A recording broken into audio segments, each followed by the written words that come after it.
and other politicians on working together to deliver the best for Northern Ireland and the United Kingdom?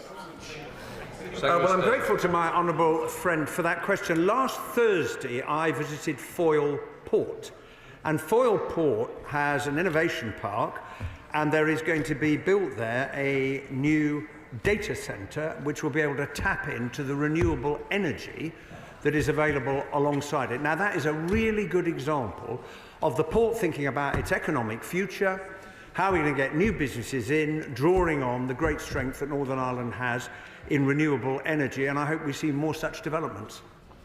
Jim Shum. Thank you, Mr. Speaker. I was just, you were looking at the other Jim, you know. Can I thank the Secretary of State very much for... Jim, you instead back. Thank you, Mr. Speaker. My constituents in Falkirk saw first-hand the failure of governments to collaborate in the previous Parliament. What engagement has he had with political business leaders and sector leaders such as those in bus manufacturing to work together to deliver the best for Northern Ireland? Well, my honourable friend gives me the chance to talk about the great success of Wrightbus in Ballymena, which has won a huge new order from Go Ahead, is making electric and hydrogen buses of the future. They're taking on more staff, and I would encourage anyone who is thinking around the United Kingdom of buying buses for their fleet to look and see what is available at Wrightbus. Thank you, Darcy, which has a global reputation as being top class. And how will the Secretary of State advocate for our own government to invest in these sectors even further and even better? Thank you so much. Well, I have already pointed out to the House examples of that investment. In relation to Harland Wolff, I would add the order that's going to Thales to make more missiles for Ukraine, which will create an additional 200 jobs. Northern Ireland, as I think the answers I've given already demonstrate, has enormous strengths, and the task of the strategy and all of us is to build on them. Alex Easton. Thank you, Mr. Speaker. Can the Secretary of State give safeguards on the benefits of UK industry strategy, such as economic growth, innovation, research and development, against the adverse effects from the Windsor Framework? Well, the Windsor Framework is a necessity arising from our departure from the European Union, because you've got two trading entities with different rules and an open border. And some arrangement had to be put in place in order to manage that. But the goods are continuing to flow both ways across the Irish Sea. And I would point out to the honourable gentleman that the growth rate in Northern Ireland is higher than the UK as a whole. It also has the lowest unemployment in the UK. Ben Swan. Thank you very much, Mr. Deputy Speaker.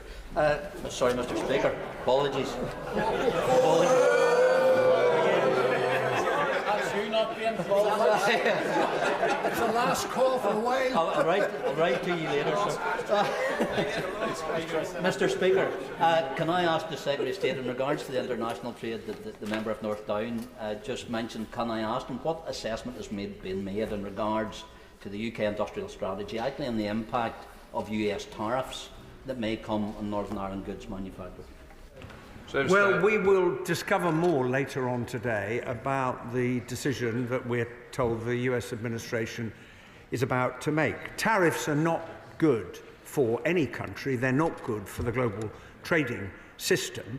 But we will have to see what the consequences are. Any tariffs that the United States of America puts on the United Kingdom will be felt equally in Northern Ireland and in Great Britain, but we will not hesitate to take the action that is necessary to respond, but we're not going to take snap decisions, because we are also trying to negotiate an economic agreement with the United States of America. Jim Allister.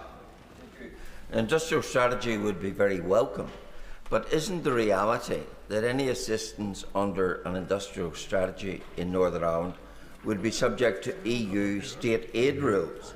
Any raw materials to industry in Northern Ireland come from GB would have to pass through the international EU customs border, and many goods would have to be made to EU, not UK standards. Therefore, unless or until we get rid of those hindrances, how do we liberate such a strategy? Well, as I pointed out in answer to the previous question, the Windsor Framework that was negotiated by the previous government, a huge improvement on the Northern Ireland Protocol, is the only available means of managing the challenge: two systems, two different sets of rules, open border. And not all members of the House may want to recognise that fact, but it is a fact, and we have to deal with it. Colin Eastwood. The Secretary of State will be aware that over the last couple of decades, investment from US companies in Northern Ireland has been very important for economic growth and cementing the peace process. As we all wait the announcement from the President of the United States later today, will the Secretary of State give some thought to supporting businesses that could be very detrimentally affected by any potential tariffs in Northern Ireland? Well, we are going to have to wait and see what the US administration decides. And as I've already indicated, the government will take the steps that are necessary in the national interest. But we are seeking to negotiate an agreement. And that work is continuing, notwithstanding what is announced later today. Shadow Secretary of State Alex Barr. Thank you, Mr. Speaker. As the House has heard, later today we are expecting Washington to announce the biggest changes to its tariff regime in a generation.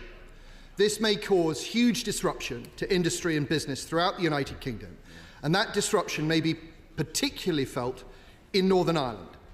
What guidance has the government provided to businesses in Northern Ireland to help them prepare for different scenarios? Well, we don't yet know what, apart from the tariff on cars and the tariff on steel and aluminium, what else the US administration may announce later today. But the effects of any tariffs, if they are imposed, will be felt equally in Northern Ireland and across the rest of the United Kingdom. We will have to deal with the consequences when we know what the US administration has decided. Alex Barr.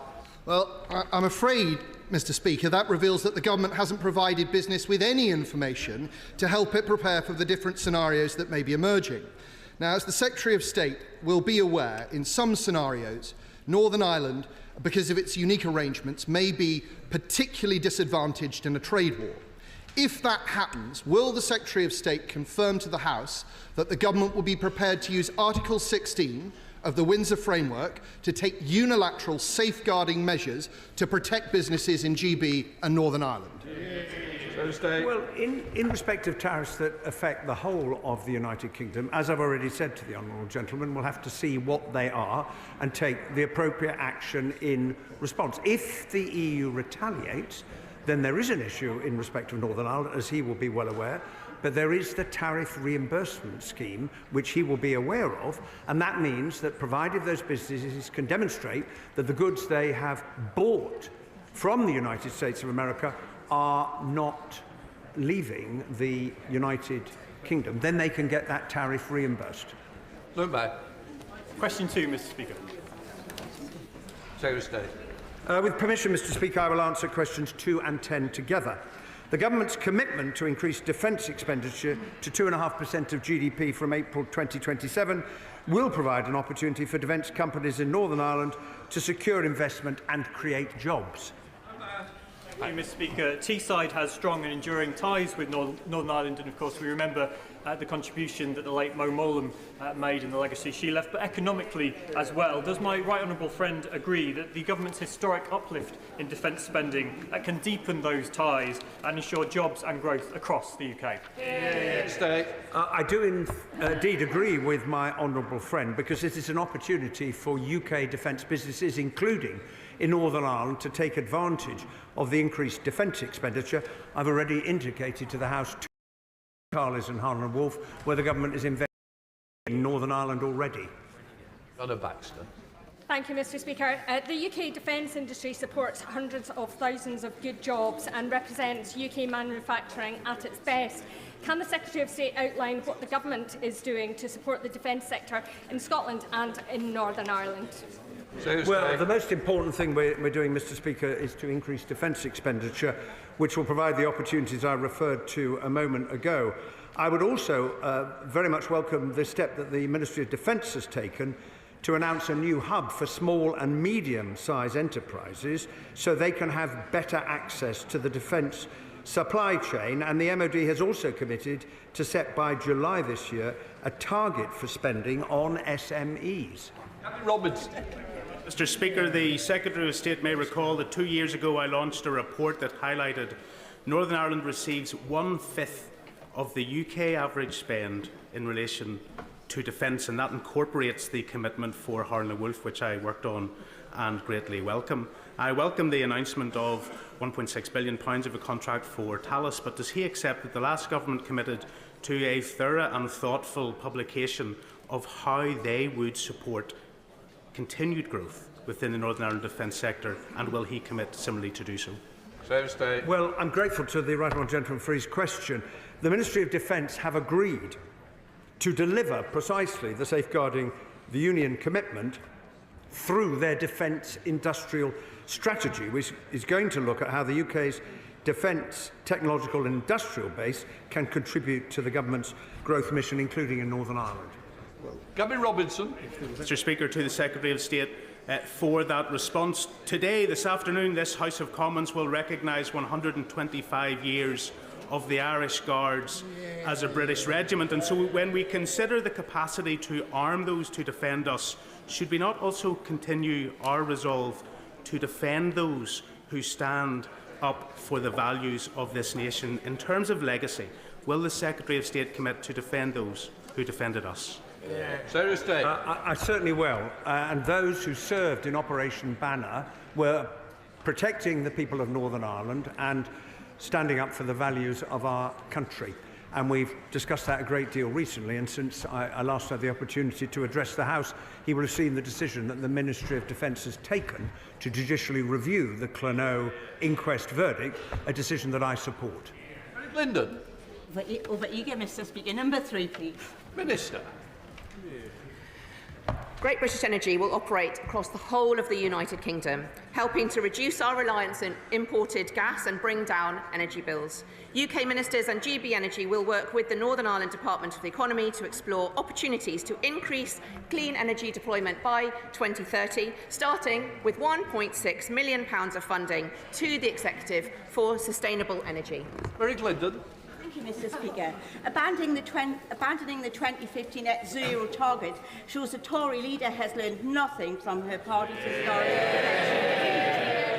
Does the Minister agree with me that Northern Ireland has a huge amount to gain from this Labour government working together with the Northern Ireland Executive on the transition to clean power, and can she update us on any recent discussions she's had with the Executive? Minister. The Conservatives' energy policy for the last 14 years and now fails to bring down bills, is still relying on expensive oil and gas, fails to invest in green jobs and fails future generations on climate change. But this government is investing in the new technologies we need. 2 weeks ago, I was delighted to join the UK Minister for Energy Security and Net Zero at Ulster University to see their cutting-edge renewable energy and solar panel development and the benefits that the clean energy transition can bring to Northern Ireland, and I'm also working with the Executive on this. Samuel Wilson. Thank you, Mr. Speaker. In pursuit of the unrealistic and costly net zero policies of this government, the government has committed billions of pounds to carbon capture, has guaranteed long-term prices to renewable energy sources, which has added to consumer bills, and set up GB Energy, a costly quango. One project which is likely to apply to GB Energy is the massive wind farm which is being proposed off the coast of Northern Ireland, adjacent to the World Heritage Site of the Giant's Causeway, a major tourist attraction in Northern Ireland. Will the Minister commit to ensuring that GB Energy does not support a project which would have a detrimental effect on our tourist industry? Minister. Where wind farms are positioned will be subject to the normal planning processes, but the wind farm and solar power offers huge opportunities to Northern Ireland. Net zero is the future, reliance on expensive oil and gas is the past. These bills will come down and jobs will grow with the new technologies that we can bring forward. Sarah Bull. Question number 5, Mr. Speaker. The record £18.2 billion funding settlement for 25-26 will provide Northern Ireland with funding in line with its independently assessed level of need, and it is now for the Executive to decide how this funding is spent. Sarah Bull. Thank you, Mr. Speaker. The Royal College of GPs in Northern Ireland has said that the hike in national insurance contributions will be catastrophic for GP surgeries. So with many practices teetering on the edge, why are the ministers not doing more to support and talk to their colleagues in the Treasury? Well, I point out to the honourable member that the last government left. Well, no, however much they may deny it, the last government left a fiscal black hole that had to be filled, and the increase in expenditure that resulted from the autumn budget is helping to fund, in part, the record settlement that the Northern Ireland Executive has got for 25-26. Chair of the Select Committee, Tony Antoniazzi. Thank you, Mr. Speaker. The Northern Ireland Select Committee is soon to publish its first report to the House on the funding of public services, and the issue of revenue raising by the Executive continues to be highlighted. What conversations is he having with the Executive to help deliver longer-term financial sustainability in Northern Ireland? Well, I have regular discussions with the Executive about the financial situation and their plans. The truth is very simple. All governments around the world, including the Northern Ireland Executive, have choices to make with the resources they've got available as to whether they seek to raise revenue to fund more things, including further investment in health. Those are choices for the Executive to make, but if they don't make those choices, they have less funds than would otherwise be available to them. Liberal Democrat spokesperson, Dr Al Pinkerton. Thank you, Mr. Speaker. Yesterday, Belfast Chamber, which represents 600 businesses, warned that many Northern Irish businesses are being forced to freeze growth plans, halt recruitment, and in some cases cut jobs to absorb rising costs as a consequence of rising employer national insurance contributions, due to take effect in just 4 days. So can I ask the Secretary of State, what impact assessment has the Northern Ireland office made regarding the impact of those tax rises on SMEs? And also, what practical discussions is the Secretary of State having with the Northern Ireland Executive to support SMEs, which are the future of Northern Ireland's growth? Well, of course, the increase in employers' national insurance is going to be difficult for some firms. That is clearly the case. But, as I said, the Northern Ireland economy has the fastest rate of growth, growing faster than the rest of the United Kingdom. It has low unemployment. And the rest of questions today has highlighted the huge areas of potential that the Northern Ireland economy has to continue to grow and to create new jobs and new businesses. Minister Mike Wood. Thank you, Mr. Speaker. The Northern Ireland Farming Minister estimates that 3/4 of dairy farms in Northern Ireland could be hit by inheritance tax following the Chancellor's disastrous changes.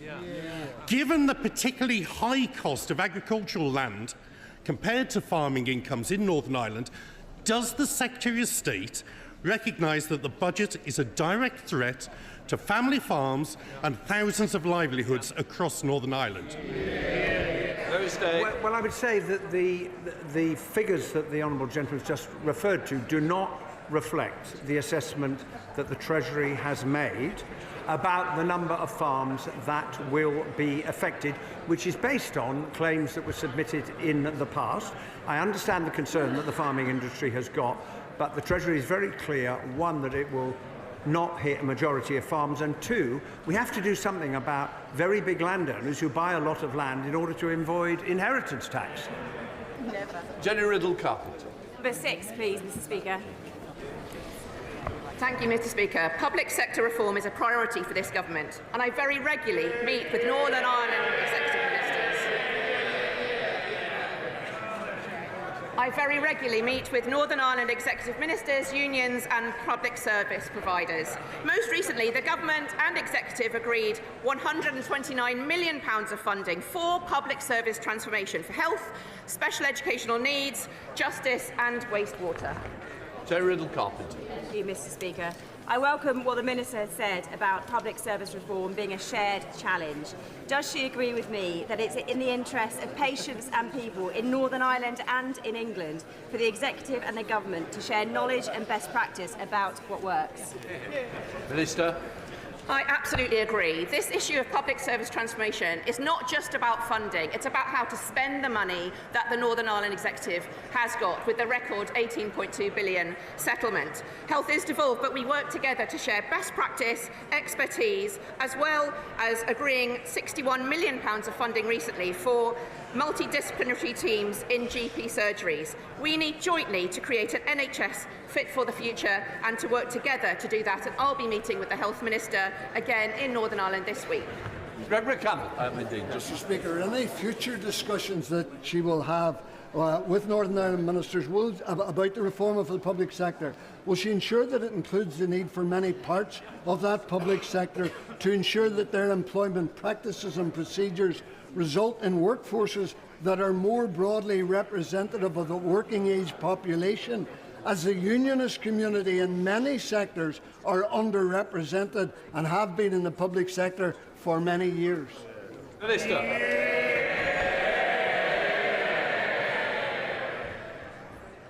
Workforce challenges are a huge part of public service transformation. There are workers across Northern Ireland doing fantastic work in health, in education, in justice, and they need to be supported to do that and to be representative of the community. Those issues about workforce are a devolved issue, but they are important. But supporting our workforce, working with unions as well to do this, is an important part of our working together in an active partnership with the Executive. Before we come to Prime Minister's questions, I wish to inform the House about my recent trip to Ukraine. It was at the invitation of Ruslan Stefanchuk, chairman of the Rada in Ukraine. I joined speakers from across Europe in a memorial service to mark the 3rd anniversary of the Bucha massacre and to hear the important testimony of the survivors of this terrible atrocity. I also delivered a speech at the Bucha summit, which was opened by the President of Ukraine, and took with me specific cross-party messages of solidarity from the House of Commons, the Prime Minister, the Leader of the Opposition and the Leader of the Liberal Democrats. The appreciation felt by the people of Ukraine at the support offered by this House, the people of the United Kingdom, should not be underestimated. Indeed, his nightly address on Monday, President Zelensky explicitly expressed his thanks to the United Kingdom for the support provided to them. Order, order. We now come to Prime Minister's questions. John Grady. Question number 1, please, Mr. Speaker. Prime Minister. Mr. Speaker, just picking up on your comments, can I say that on Monday night I spoke to President Zelensky and he wanted me to pass on to you his thanks for attending in Ukraine, particularly on the 3rd anniversary of the massacre at Bucha, which I've been to Bucha. It's a terrible, terrible 3rd anniversary, so I pass on those thanks. Mr. Speaker, we've been preparing for all eventualities ahead of the confirmation of US tariffs later today. Let me be clear with the House. A trade war is in nobody's interests, and the country deserves, and we will take, a calm, pragmatic approach. That's why constructive talks are progressing to agree a wider economic prosperity deal with the US. That's why we're working with all industries and sectors likely to be impacted. Our decisions will always be guided by our national interest, and that's why we have prepared for all eventualities, and we will rule nothing out. Mr. Speaker, our deepest sympathies are with the people of Myanmar and Thailand.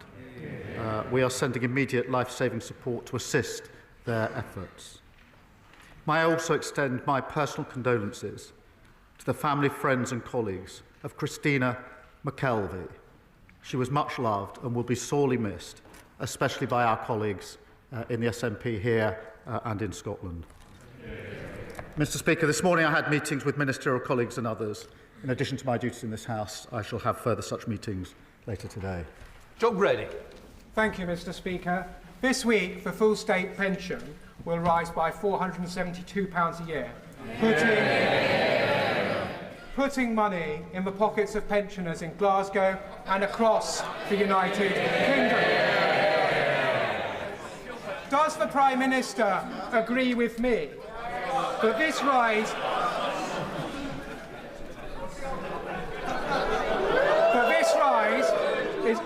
possible because of Labour's plan for change and our commitment to the triple lock. Well, he's absolutely right. We can commit to the triple lock because we've restored stability after they crashed the economy. And that means, Mr Speaker, next week 12 million pensioners will receive up to £470 more. That's an extra £1,900 over this Parliament, including 1 million pensioners in Scotland. And the contrast couldn't be clearer. The Shadow Chancellor called the triple lock unsustainable, and the Leader of the Opposition wants to means test the state pension so that she can cut it. Leader of the Opposition, Kemi Badenoch. Mr Speaker, the triple lock was a Conservative policy. Rather than...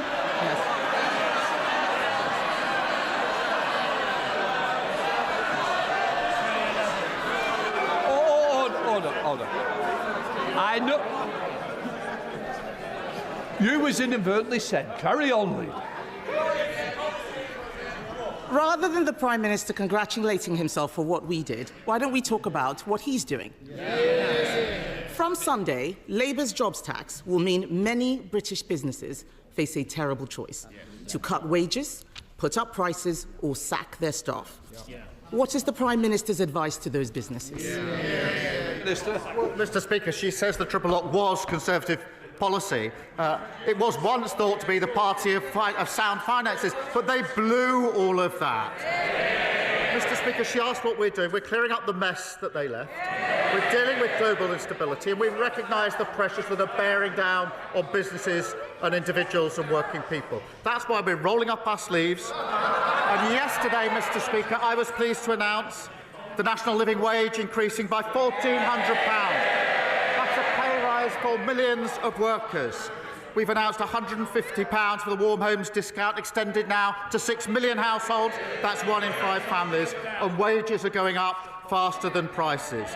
And never forget, the party opposite, worst living standards on record, inflation up to 11%, public services left on their knees.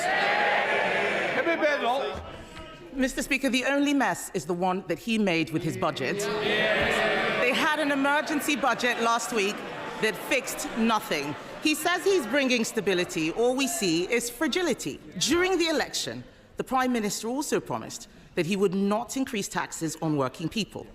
But even the OBR says that the jobs tax will be passed on to workers. On average, families will be £3,500 poorer. Why should anyone trust him again? Prime Minister. Well, her fantasy figure is about as much use as Liz Truss's economic planning. And she turns up every week to carp from the sidelines about the decisions we made at the budget. Yesterday, Mr Speaker, she held a press conference, and she couldn't say whether she would reverse the decisions that we made at the budget. Now,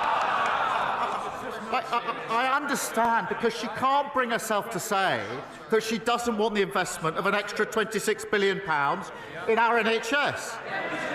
I'm not surprised at that. That's 2 million extra appointments, that's 1,000 more GPs, a pay rise for nurses, etc., etc. But let me get her position right if I can follow it. She wants the extra £26 billion in the NHS, Mr Speaker, that was paid for by the national insurance rise. She wants that. She doesn't want to reverse the national insurance rises. So she's now reduced this absurd position of voting in the budget, carping against a budget that she actually agrees with. Mr Speaker, I don't agree with making people poorer. I don't agree with pensioner poverty. I don't agree... Out there, they are calling it awful April. That's because of decisions he has made, because he made promises and broke them. His promises are worthless, Mr Speaker. People are getting poorer. Before the election, he pledged to freeze council tax. Instead, it's going up everywhere. Even in Birmingham, where there's 17,000 tonnes of rubbish uncollected on the streets. Does the Prime Minister regret promising the British people he would freeze their council tax when he has so obviously failed? Minister. Well, I have to ask, if she doesn't want people poorer, why didn't she resign when she was in government? Mr. Speaker, the last government put up council tax for 12 years in a row. She, I think, was actually Minister for Council Tax. And in the year she's been, what she do? She put it up. And even now, the Conservatives' own Local Government Association manifesto, so currently their position, page 9, we asked the government to remove the caps on council tax. So who's leading the charge? Hampshire County Council, they wanted a 15% hike, we said no. Slough Council wanted a hike, we said no. Windsor and Maidenhead was Tory, now Lib Dem. They wanted to hike and we said no. And it's no surprise that council tax is £300 cheaper under Labour councils than under Tory councils. Kemi Badenoch. Mr. Speaker, he doesn't want to talk about Birmingham, and that's because he knows the situation. So I'll say it again. 17,000 tonnes of rubbish on Birmingham streets. Yeah. Normally, a state of emergency is called for natural disasters, not Labour ones. Yeah. His policies have left our economy dangerously fragile. The Chancellor, once again, left herself no room for manoeuvre. Economic experts, real economists, say she will either have to break her fiscal rules or put up taxes. Which will it be? Prime Minister. I think she must have picked up the script she was using a few weeks ago. Because it was only then she was saying, in the spring statement, you're going to put up taxes. But look, Mr. Speaker, in relation to the situation in Birmingham, it is completely unacceptable. I fully support the Council in declaring it a major incident to resolve the situation, and we'll put in whatever additional support is needed. But when the party opposite was in government, we lost more days to strike action than in any year since the 1980s. NHS workers were on the picket line, not on the front line, and that sent waiting lists through the roof, so we'll take no lectures on industrial harmony from them. Mr. Speaker, the whole House would have heard that he didn't say whether or not he could keep his fiscal rules. That means that it's either that or putting up taxes. 9 months ago, we left Labour the fastest growing economy in the G7. We did. And I remember watching his MPs laughing at their first destructive budget. They've had another one that has made our economy dangerously vulnerable. The Bank of England says his policies have pushed up the cost of living for families. Does he disagree with the bank, or does he accept his policies mean higher bills? Prime Minister. Mr. Speaker, she must be the only person left in the country who actually thinks they did well on the economy when they were in power. That was what was tested at the last election.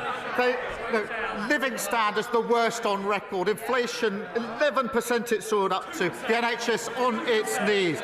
Oh, Mr. Speaker, she's so obsessed with talking down the country that she's not read the OBR forecast properly. Growth up in 2026, 2077 up, 2028 up, 2029 up. And thanks to our planning reforms, the largest growth measure the OBR have ever costed. And what did the Tories do when the bill came before Parliament? They abstained. Well, you don't grow the economy or build houses by yourself. They're the same old party. They haven't changed. Nothing's new. Mr. Speaker, he talks about inflation. We left it at 2%. It is now twice what the OBR forecast when we were in government. The fact is, his decisions have made our economy fragile, just as we face global trade wars.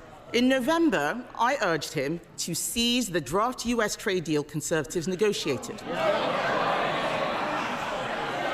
Instead, Mr. Speaker, he lost our most experienced trade negotiator. It's no wonder he can't get a tariff deal for British cars.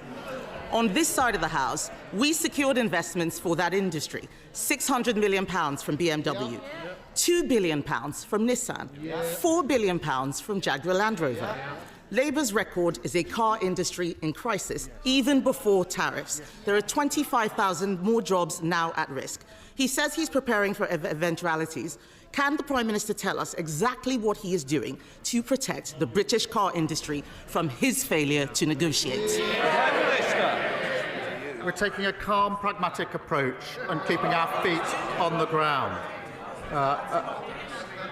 There are constructive talks that are ongoing. on a wider economic prosperity deal with the US. That is really important at this moment.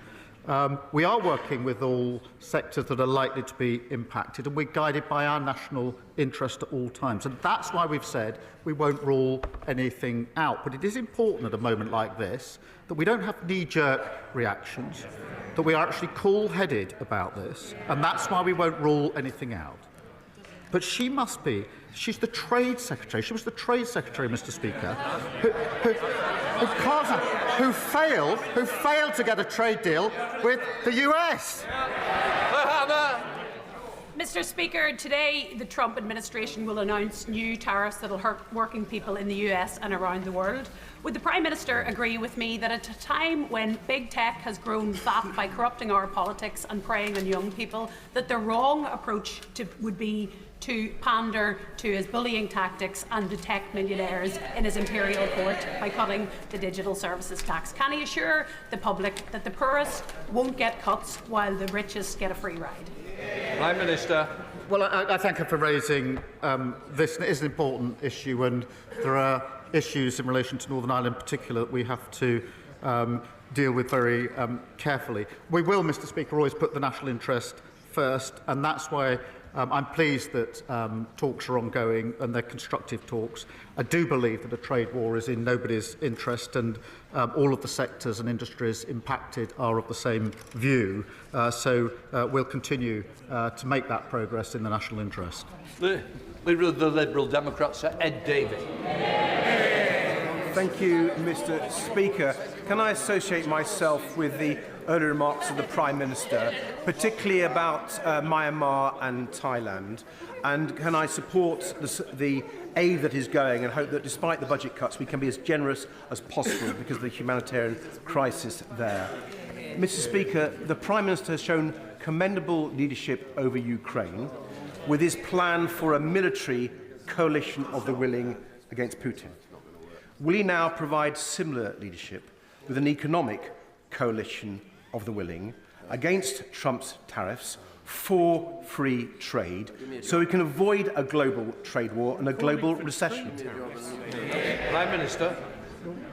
Mr. Speaker, I think every week he tries to tempt me to make what I think is a false choice between our relationship with the US and our relationship with other countries, particularly Europe.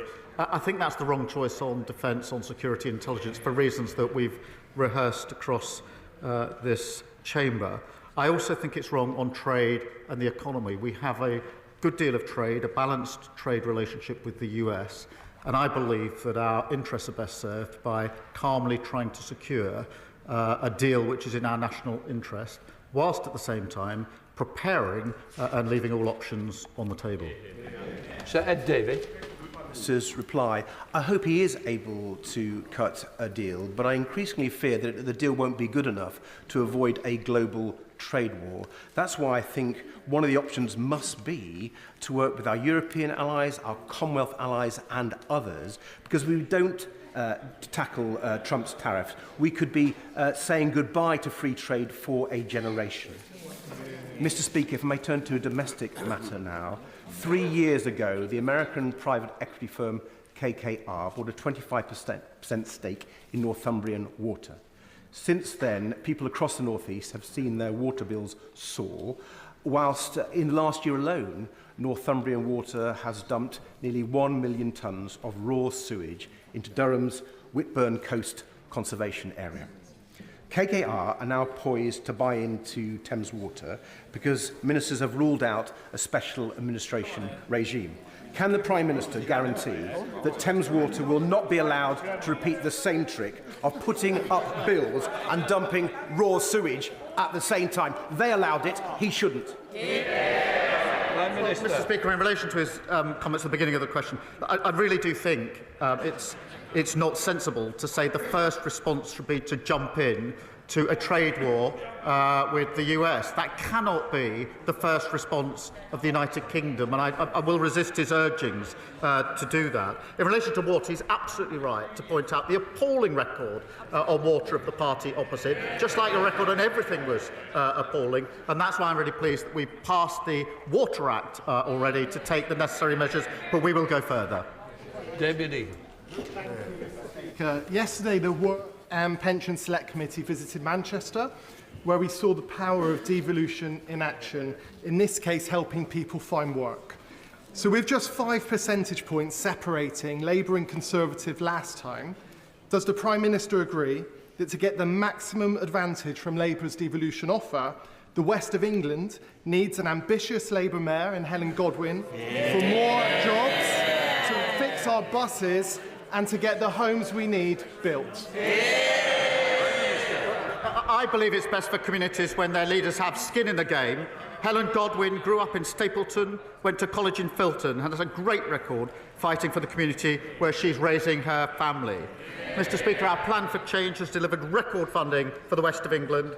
That's more money for better buses, for potholes, and getting young people into work. That's the difference a Labour mayor working with a Labour government delivers for the West of England. Kemi Badenoch.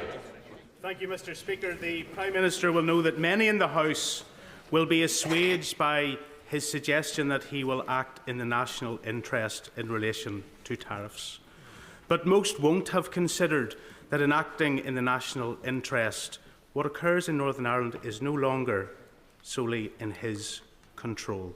He knows that exports from Northern Ireland are UK exports, rightly so. Yet imports to Northern Ireland could lay at the consequence of EU retaliatory action. In keeping all of his options open, now we have to live in a world with the consequences of the last government with his support. Will he indicate that he is prepared to take steps to either exempt Northern Ireland from EU action or take retaliatory action if they do not? Prime Minister. Can I thank him for raising this issue, which is of real importance to his constituents and everybody in Northern Ireland? It is a very serious issue. That's why we need to be calm and pragmatic. And I think that's what workers and businesses in Northern Ireland would want to see from this government at a time like this. We are, as he would expect, looking carefully at the details of any retaliatory tariffs announced by the EU, if they are, and what impact they might have on businesses. As he knows, where goods do not enter the EU, then businesses can claim a full reimbursement of any EU duties paid. But I reassure in the interests of Northern Ireland at the forefront of our decisions, and he may want to know that this morning the Business Secretary spoke to the Northern Ireland Executive because this is a serious issue and we need to work together to resolve it in the interests of everybody in Northern Ireland. Mike Tapp.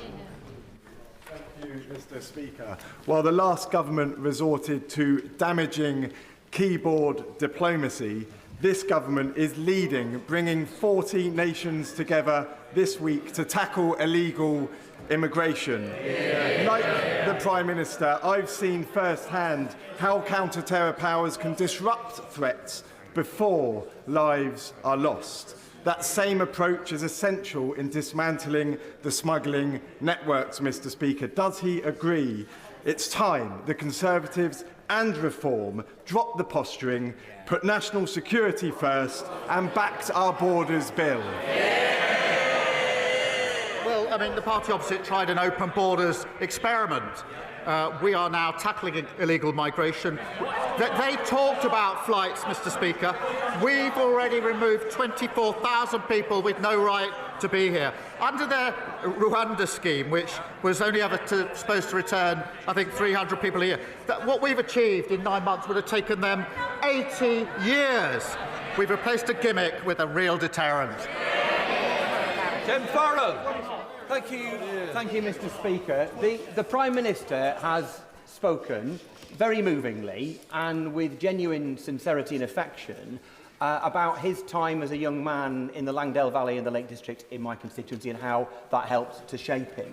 So I wonder if he's aware that the hill farmers who maintain those stunning landscapes in the lakes and elsewhere will be earning on average significantly less or barely half the national minimum wage due to cuts in their income, despite the fact they provide the backdrop to the remarkably important tourism economy. So would you agree to meet with me and upland farmers in the lakes and the dales so that we can design a scheme together to end this poverty and equip our hill farmers to produce food and protect our epic landscapes for generations to come? Yeah. Minister. He and I share a love of the Lake District. and we still go back there with our children now. This is a serious issue, obviously, and that's why we've put a record amount into farming at the budget, but also set out our roadmap. But I'll happily make sure that he gets a meeting with the relevant minister to go through that and to take on board any points he has to make in relation to it. Any bills? Thank you, Mr. Speaker. Hundreds of residents in my constituency at Union Park are facing massive £1 million worth of charges to repair their heating system, to repair fire safety works that haven't been put right by the developer, who has now declared bankruptcy and walked away. Their new freeholder has washed their hands of responsibility and instead is leveraging huge ground rent bills and fines against those residents. Does the Prime Minister agree with me? This is exactly why we have to move forward with our plan, much delayed from the party opposite, to abolish the outdated leasehold system once and for all as part of our plan for change. Prime Minister. The Deputy Prime Minister is saying absolutely in my ear. Mr. Speaker, we will end the feudal leasehold system, which has left millions of homeowners subject to unfair costs and unreasonable practices. Our reforms include clear standards for repairs and maintenance, and this will give homeowners a greater say in how their homes are managed. And I know the Housing Minister will have heard what he said. Mr. Speaker, this Labour government has failed the British public at every turn. They have abandoned the WASPy women, leaving them without compensation they deserve. They have turned their backs on pensioners by failing to support the winter fuel allowance. They have let down children by keeping a two-child benefit cap in place, and they will inflict further hardship on the most vulnerable by slashing £5 billion from benefits. But perhaps the most immediate and visible failure, one that poses an immediate and direct health risk to the people of Birmingham, is the appalling financial mismanagement of Labour-run Birmingham City Council. After more than a decade of Labour control, their incompetence has led to mountains of uncollected rubbish piling up on every street, so vast that it can be seen from satellites orbiting space. It is nothing short of a disgrace and a damning indictment of Labour's inability to govern. Will the Prime Minister take urgent action to protect the public health and the people of Birmingham by immediately deploying the... Order. We're meant to ask a quick question, otherwise nobody's going. Prime Minister. Well, I've said the situation in Birmingham Council is completely unacceptable, but he might want to tell his constituents that we've delivered 2 million extra appointments for the NHS, so waiting lists are coming down for his constituents. We've delivered the national living wage, a £1,400 increase, including for his constituents. We've got record investment into this country, growing the economy, including for his constituents. Blunder. Thank you, Mr. Speaker. My constituents in Hayward and Middleton North are grafters. They want to work and they want to see opportunities created and the skills and investment in infrastructure that we need in future. I welcome the Prime Minister's commitment to fix the transport system in the north of England that's been holding us back, and I would like to invite him to the Aton Valley Development Zone in my constituency to discuss how we can create skilled jobs in North Greater Manchester. Prime Minister. Well, I'm grateful for our question. We will unlock growth across the country in partnership with local leaders and giving powers to those with skin in the game. And we'll fix the North's broken transport system, another thing they left in a complete mess, with nearly £1.7 billion for local buses, for roads and for trams, and an additional £415 million to upgrade the Trans-Pennine route and fixing millions of potholes. And obviously I'll consider her kind invitation. In room. Thank you, Mr. Speaker. Since the Prime Minister and I last spoke, more than 6,000 people have signed an open letter to the Health Secretary in support of North Devon District Hospital, which faces a 10-year wait for urgent repairs. Please can I ask the Prime Minister why the hospital is still being denied a ministerial visit, and will the Government consider the Trust's emergency plans, meet with me and the Trust so we can discuss keeping the operating theatres open beyond 2027 to meet capacity? Prime Minister. As in our previous exchange, obviously the unfunded promises, fancy promises of the party opposite, meant his hospital would never have been delivered. They shouldn't moan, they should apologise to his constituents. we had to take tough decisions to make the programme deliverable, which is what we've done. We will continue to support the Trust to maintain facilities in advance of the new hospital investment. And the Minister for Secondary Care will be visiting the hospital, and that will be an opportunity, I hope, for the necessary discussions. Jack Mr Speaker, Stone Lodge Academy, a special school in Ipswich, will be one of the first schools in the country to benefit from a new breakfast club this month. It's an important step to tackling Suffolk's decade-long SEND crisis, as is the multi-million-pound funding settlement given to opening new specialist places across the county. Can the Prime Minister outline what steps he will be taking to further break down the opportunities for all children as part of our plan for change? Well, I'm very pleased to say, Mr Speaker, the first 750 breakfast clubs will open this month. And I'm pleased there's an early adopter in his constituency, as well as in the constituency of the Leader of the Opposition. I'm sure she will welcome that one of these weeks. Mr Speaker, that will put £450 a year back in the pockets of working people. Mr Speaker, today we've awarded £37 million to 300 primary schools to create up to 4,000 nursery places from September, making it easier for working families to access government-funded childcare. Martin Vickers. Thank you, Mr Speaker. 2,700 workers at Scunthorpe Steelworks are facing redundancy, many more in the supply chain, and many of them are my Brigg & Gould constituents. It's welcome that negotiations are continuing, but whatever the outcome, significant support is going to be needed for to support the local economy. I know that all those affected would appreciate and be reassured that if the Prime Minister could give an indication that he was personally taking an interest in this, and that at some point in the not too distant future he would meet with me, neighbouring MPs and the council leader to discuss the way forward. Prime Minister. Well, I'm grateful to him for raising it. I do take a personal interest. I went to Scunthorpe to talk to the management and the workers there a short while ago and understand firsthand the challenges and how deeply worrying it will be for those working there and their families and the community as a whole. And that's why there are negotiations. I do call on the company to accept the offer of financial support that has been advanced so we can achieve a sustainable future for the workforce, for the industry and the local community, because I do believe there's a bright future for steel and needs to be a bright future for steel, but I do take a personal interest in it. Thank you, Mr Speaker.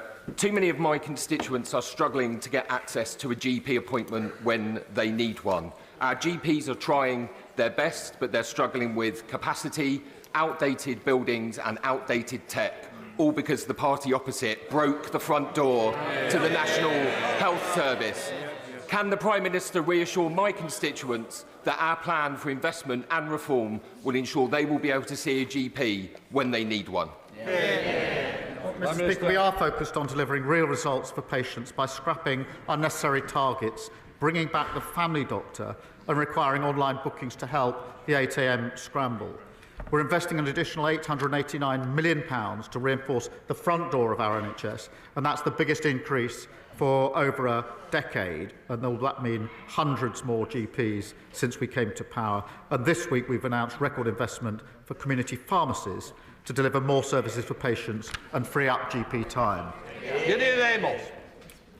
Thank you, Mr Speaker. The recent NHS England report laid bare a catalogue of failures which left a patient with a history of violent aggression, unconfined, untreated and completely unmedicated for 9 months until he killed Ian Coates and the young friends Grace O'Malley Kumar and Barnaby Webber from Taunton in my constituency. Will the Prime Minister join with me and the people of Taunton paying tribute to the families who have campaigned on this? Will he confirm that a public inquiry is to begin? And will he confirm that in the context of 50% cuts to integrated care boards, that mental health services, both in the community and secure, will not suffer from those cuts? Prime Minister. Can I thank him for raising this tragic case? And I do pay tribute to the families, often in cases like this, including this case. I find it hard to think how I would actually respond if I was a family member in circumstances like that. I'm not sure I'd have the courage that they have to campaign in the way they campaign, and I pay tribute to it. We do need to get to the bottom of all of the issues here, wherever they may lie, and that's what we will do. Imogen Walker. Mr Speaker, in Hamilton and Clyde Valley, my constituents are struggling to access the healthcare that they desperately need. 1 in 6 Scots are on a waiting list. Yep. Meanwhile, in England, the waiting lists have been coming down for the last 5 months, and more than 2 million appointments have been made available. Does the Prime Minister agree with me that the SNP-led government should stop blaming everybody else for their failures? When Scotland's broken public services are their responsibility? Well, Mr Speaker, she's right. Over 60,000 Scots have been stuck waiting for tests or treatment for over a year. That's a 46% rise in 1 year. I had to check that figure because it's so staggering. 46% rise in 1 year. And despite this backlog, almost 50,000 fewer operations are being carried out compared with before the pandemic. Mr Speaker, compare that to England, where we've driven down waiting lists with over 2 million extra appointments and scrapped NHS England to cut bureaucracy. Scotland's NHS is in desperate need of reform, but the SNP have no strategy, no plans and no ideas. Greg Smith. Thank you, Mr Speaker. Earlier, the Prime Minister seemed reticent to answer a direct question on his jobs tax.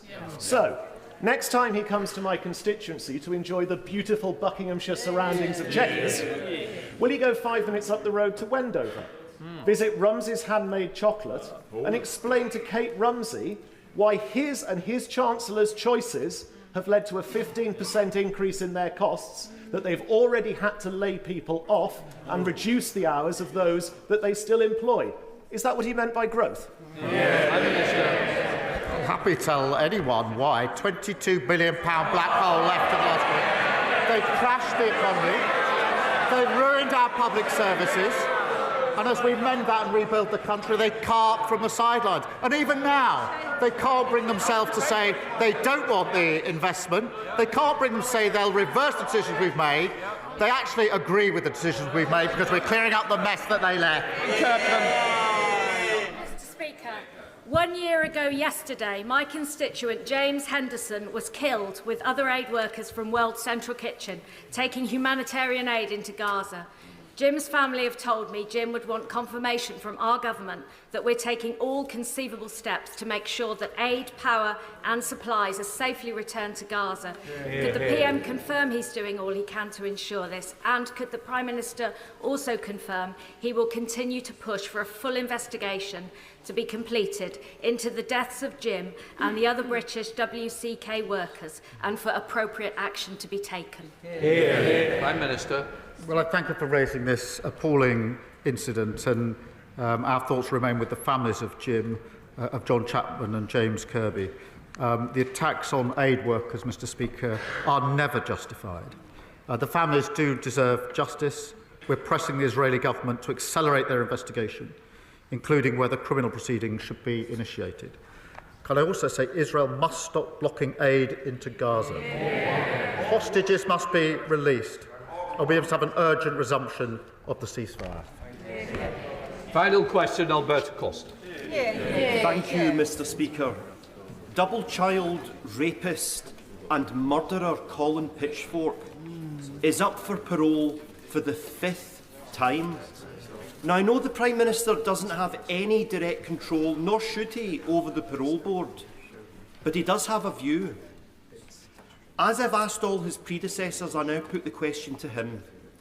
Does he agree with me that men who brutally rape and strangle to death young women should, as a matter of principle, spend most of their natural life in prison?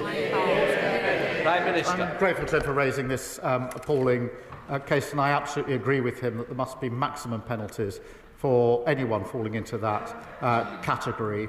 I've seen many of these cases for myself firsthand when I was prosecutor for 5 years working with the police on really terrible cases and know the impact that it has on victims. I thank him for raising it. That completes Prime Minister's questions. We'll let from benches change up. Right.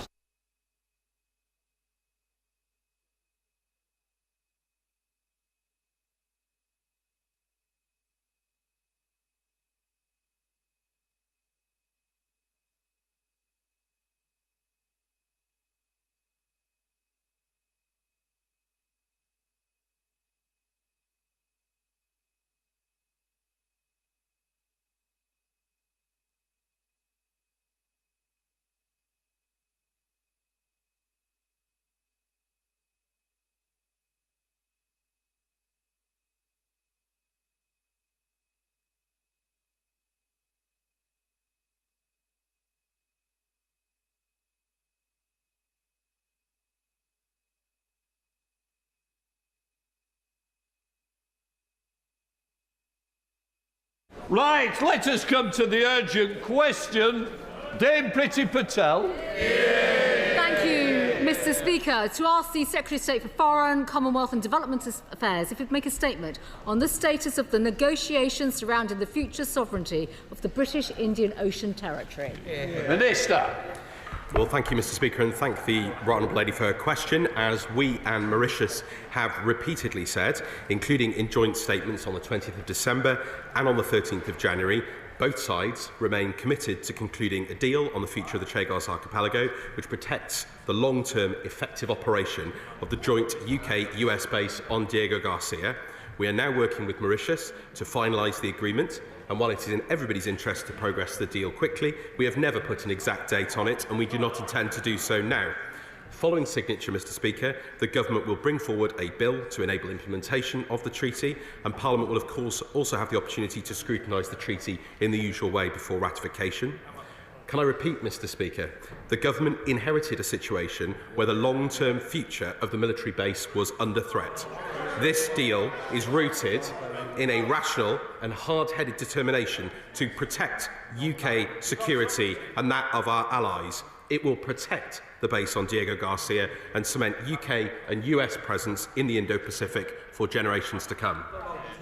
Shadow Foreign Secretary Dame Priti Patel. Thank you, Mr. Speaker, for granting this urgent question, because it is incredibly disappointing that only a day after oral questions yesterday, ministers have to be hauled back to the House to explain themselves as to what's going on. Because yesterday at lunchtime, Downing Street briefed out the agreement to give away the Chagos Islands and pay for the privilege is now being finalised between the UK and Mauritius, which was not said in this House yesterday. The Prime Minister of Mauritius has also issued a public statement confirming this.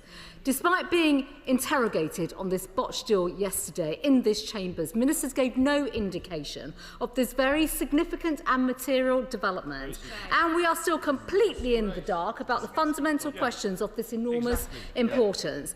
How many billions of hard-pressed taxpayers' British money will be expected to fork out to lease back the territory we already own? Just as vulnerable pensioners are having their winter fuel payments ripped away and family farms and businesses are being punished with new taxes because of this Labour government, what safeguards will be in place to protect the military base on Diego Garcia from other states, Mr. Speaker, who may try and establish a foothold on the archipelago? Ministers have so far refused to even publish a map of the buffer zone. What happens to the vitally important military base on Diego Garcia at the end of the treaty? What kind of sovereign rights, if any, will we be able to exercise over Diego Garcia in the meantime? The Prime Minister of Mauritius says he forced changes to exercise sovereign rights and get the lease extension arrangements changed. So will the Minister finally confirm that his account is correct? He cannot simply stand here and avoid these questions. The House does deserve answers. The British public, taxpayers, deserve answers. Put simply, Mr. Speaker, the British Indian Ocean Territory should remain British, but Labour have prioritised appeasing the whims of left-wing lawyers and activists rather than standing up for our national interests. It's high time this deal was ditched. And finally, Mr. Speaker, there have been reports of implied military threats to the Chagos Islands. They may laugh over this issue, but it's fundamental to the security of our country. A British sovereign territory from the regime in Tehran Tehran, the Iranian regime, has threatened this base and the important military threats that they are now purporting. We understand in response to reports of an unusual build-up of American bomber aircraft and equipment, Mr. Speaker, carrying aircraft at the joint UK military base on Diego Garcia. This is very serious. Clearly, we need to take these threats seriously, and we welcome clarity on what the Foreign Office is doing on the diplomatic response on this issue. Minister. Well, thank you, Mr. Speaker. And I do have to say to the right honourable lady that in terms of parliamentary accountability, I think I've answered no less than 5 urgent questions in the last 6 months. I have answered, I think, 130 written questions to the honourable lady and her colleagues. We discussed it twice at Foreign, Commonwealth and Development Questions yesterday, and as I've repeatedly said, when the details of the treaty are finalised, they will be presented to this House. There will be full scrutiny in the usual way, and I've explained today that a bill will be put forward to put into practice the important aspects that require legislative change. There will, of course, be full debate, and as it should in this House, Mr. Speaker. I simply reject the premise of much of what her question was based on. As I've said repeatedly, if there was not a problem here, why did her government, which she was part of, start negotiations and go through 11 rounds, Mr. Speaker? There is a significant challenge here. This deal is paramount for our national security. We won't scrimp on our security, and it is important that it is put into place, and that has been recognised by all the parties. Now, Mr. Speaker, we will only agree a deal that's in the UK's best interests and protect our national security. And she asked importantly about the security provisions to protect the base, and these will include full UK control over Diego Garcia, including control over the electromagnetic spectrum and unrestricted access to and the use of the base. It will include a buffer zone around Diego Garcia in which nothing can be built or put in place without our consent. There will be a robust mechanism and review process to ensure no activity in the Outer Islands, Mr. Speaker, can impinge upon base operations. And indeed, Mr. Speaker, there will be a prohibition on the presence of foreign security forces on the Outer Islands, either civilian or military. And of course, the full details, as the Prime Minister has said, will be set out when the treaty is laid before Parliament, and that will include costs. Now, we will not scrimp on security, Mr. Speaker. She asked an important question in relation to Iran, and she will understand that for operational reasons and as a matter of policy, we do not offer comment or information relating to foreign nations' military aircraft movements or operations. And the UK, in close cooperation with our allies in the United States, closely monitor the security environment in the Indian Ocean region in order to identify and mitigate any potential threats to the base on Diego Garcia. Thank you, Mr. Speaker. I share the Minister's bafflement at the opposition's utter obsession with this issue. So, could the Minister confirm that under this agreement, the vital US-UK military base and its operations will be completely unaltered? Minister. Mr. Speaker, I share my honourable friend's bafflement at this. With so many issues going on in the world, I do question the number of times that this has been raised, and we've answered all those questions that I set out before. Mr. Speaker, we welcome the fact that the United States recognise the strength of this deal. It is rooted in a rational and hard-headed determination to protect UK security and that of our allies. On one side, it will protect the base on Diego Garcia, which was under threat, and cement the UK and United States presence in the Indo-Pacific. Helen Maguire, Liberal Democrat spokesperson.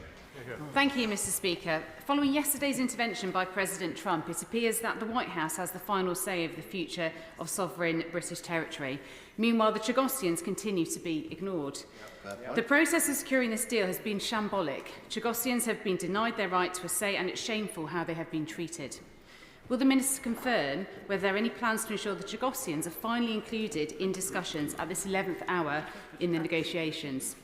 Hard-working families around the country will rightly be questioning why the government seems to be willing to reportedly negotiate such significant payments to Mauritius at a time when winter fuel payments have been scrapped.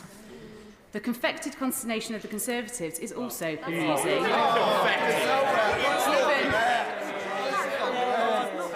given it was their Foreign Secretary that first signalled the UK's intention to secure an agreement. As the Minister has confirmed, the treaty must come before the House for scrutiny, especially given the importance to our national security.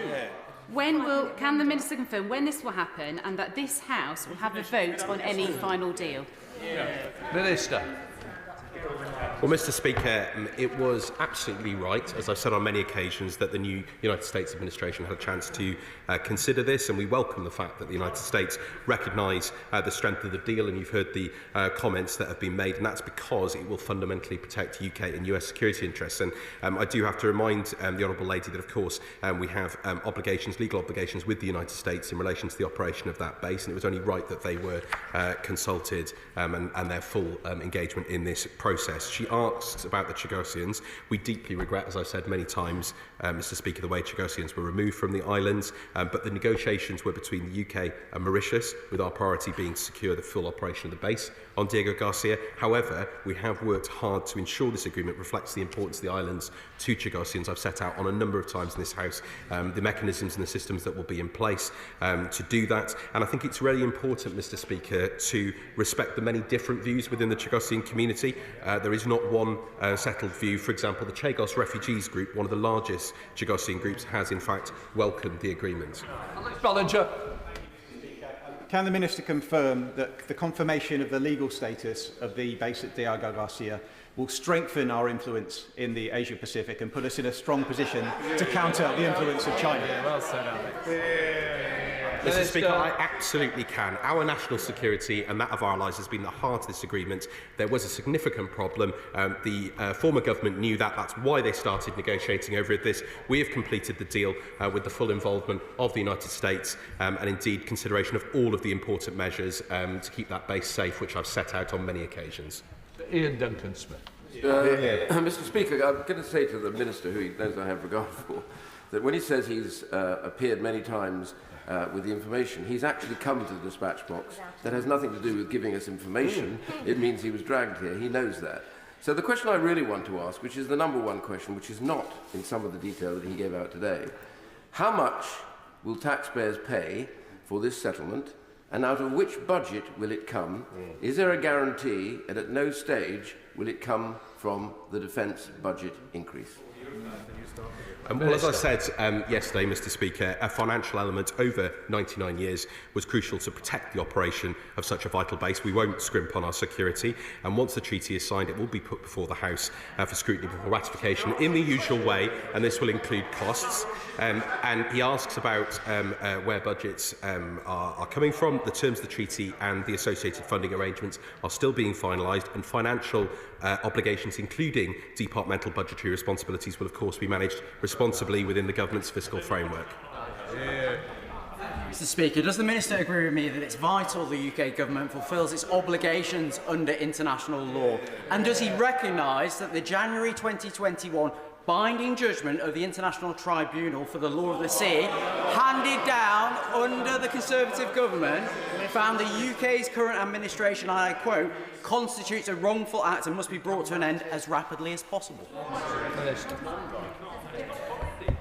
Well, Mr. Speaker, there does appear to be some confusion about the different legal judgments on the other side of the House. I can hear from the chuntering, but there are a range of ways in which the operation of this base were not sustainable going forward. And without a deal, we are very clear, as indeed the previous government recognised, that we would face serious real-world operational impacts on the base. For example, eroding our ability to operate key frequencies, vital for our own communications and to counter hostile states, and affect everything from overflight clearances to securing contractors with consequential rocketing costs, declining investment and a degraded facility. We were not willing to take that risk, and therefore we have secured this base. We've secured it for our security and that of our allies. Dr. Andrew. Thank you, Mr. Speaker. The United States is busy increasing its presence on Diego Garcia, most recently with its B-2 Spirit aircraft, probably facing towards Iran. Given that, how much will the Trump White House be contributing to the endowment that the Minister proposes to hand to Mauritius? Mr. Speaker, I've set out on a number of occasions, and I've just said again today, that when we present the treaty, we'll present the costs, we'll present the arrangements, and the House will have a chance to scrutinise those. But, Mr. Speaker, we welcome the fact that the United States recognises the strength of this deal, and that's because it is rooted in a rational and hard-headed determination to protect our security, that of the United States, our presence in the Indo-Pacific. As I said before, I'm not going to get into operational discussions about matters at the base in relation to presence or not of aircraft. Louise Jones. Thank you, Mr. Speaker. I'd like to thank the Minister and his team for their tireless efforts to secure the future of this vital base, which is exactly the right thing to do. Will he assure me that no less than the most robust of security provisions will be in place? I absolutely can assure of that fact, and that's been at the core of the detail of this arrangement. We will retain full control over Diego Garcia. We will have robust provisions to keep adversaries out, and that includes our unrestricted access to and use of the base for the United Kingdom and the United States, the buffer zone I mentioned, the comprehensive mechanism to prevent activity in the other islands threatening the base operations, and a ban on the presence of foreign security forces. Dr. Alpington. Thank you, Mr. Speaker. As with all inhabited British overseas territories, British sovereignty flows, in my opinion, from the self-determination of islanders and residents. And that is exactly the same with British Indian Ocean Territory. Even though the population are displaced, British sovereignty flows from Chagosians and their right to self-determination. So can I ask the Minister again, what efforts has he made to engage with the widest possible constituency of Chagosians? And will he give them a veto over whether this deal is acceptable to them? Well, Mr. Speaker, the islands are not permanently inhabited, and that is one of the fundamental issues in this situation. As I've said repeatedly, we are doing many things that are going to be supportive of the Chagosian community. We have engaged with a number of different groups. There are a range of opinions. I think it's important that we recognise that. There are some who, of course, support this deal, and we continue to put the interests of the Chagosians at the heart of this agreement. And again, full details of that will be available in due course. Elvin Bailey.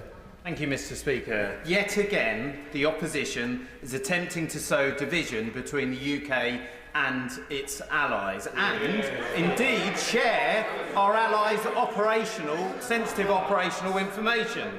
If they succeed, this would have impacts on our strategically vital relationships with the US and India too. Does my right honourable friend agree with me that the opposition could consider waiting until the treaty is ready for scrutiny rather than damaging our vital national interests in this way?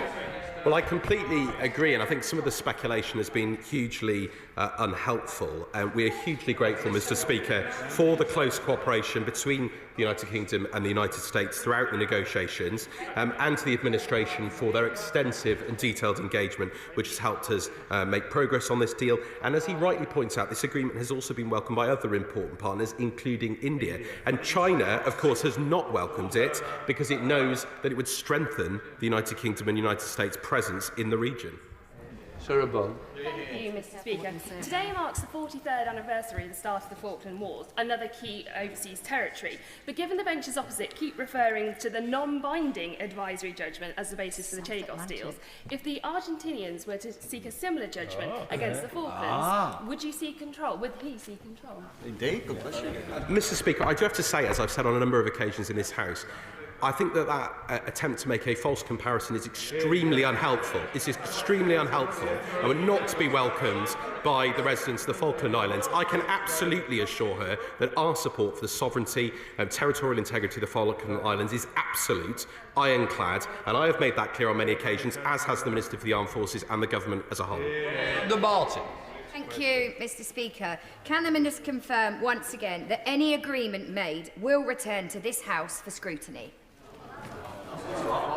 Well, she asks a very important question, and as I've set out, there will be multiple opportunities for this House and indeed the other place to consider this matter, not only through the normal process in relation to CRAG, but also in relation to the bill that will be brought forward in relation to provisions that are necessary in this treaty. So that will go through the normal processes, Mr. Speaker, and there'll be full scrutiny afforded to members of this House.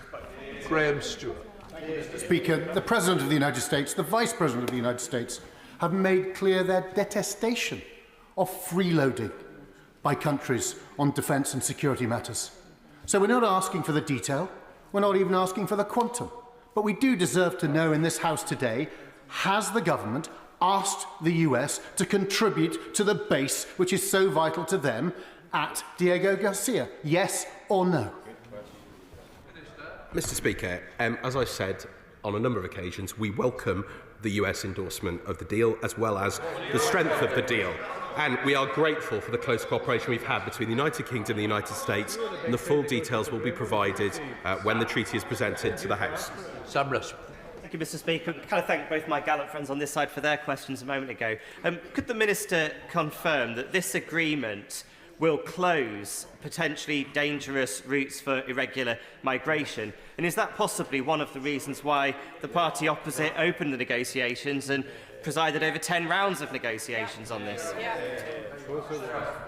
Well, I absolutely can confirm that, and indeed, that's also why we agreed an important arrangement as an interim with St Helena, which I spoke to the House about on occasions. So that absolutely has been the heart. But our primary objective here has been to protect the national security of the United Kingdom and our ally, the United States, and our partners. Andrew George.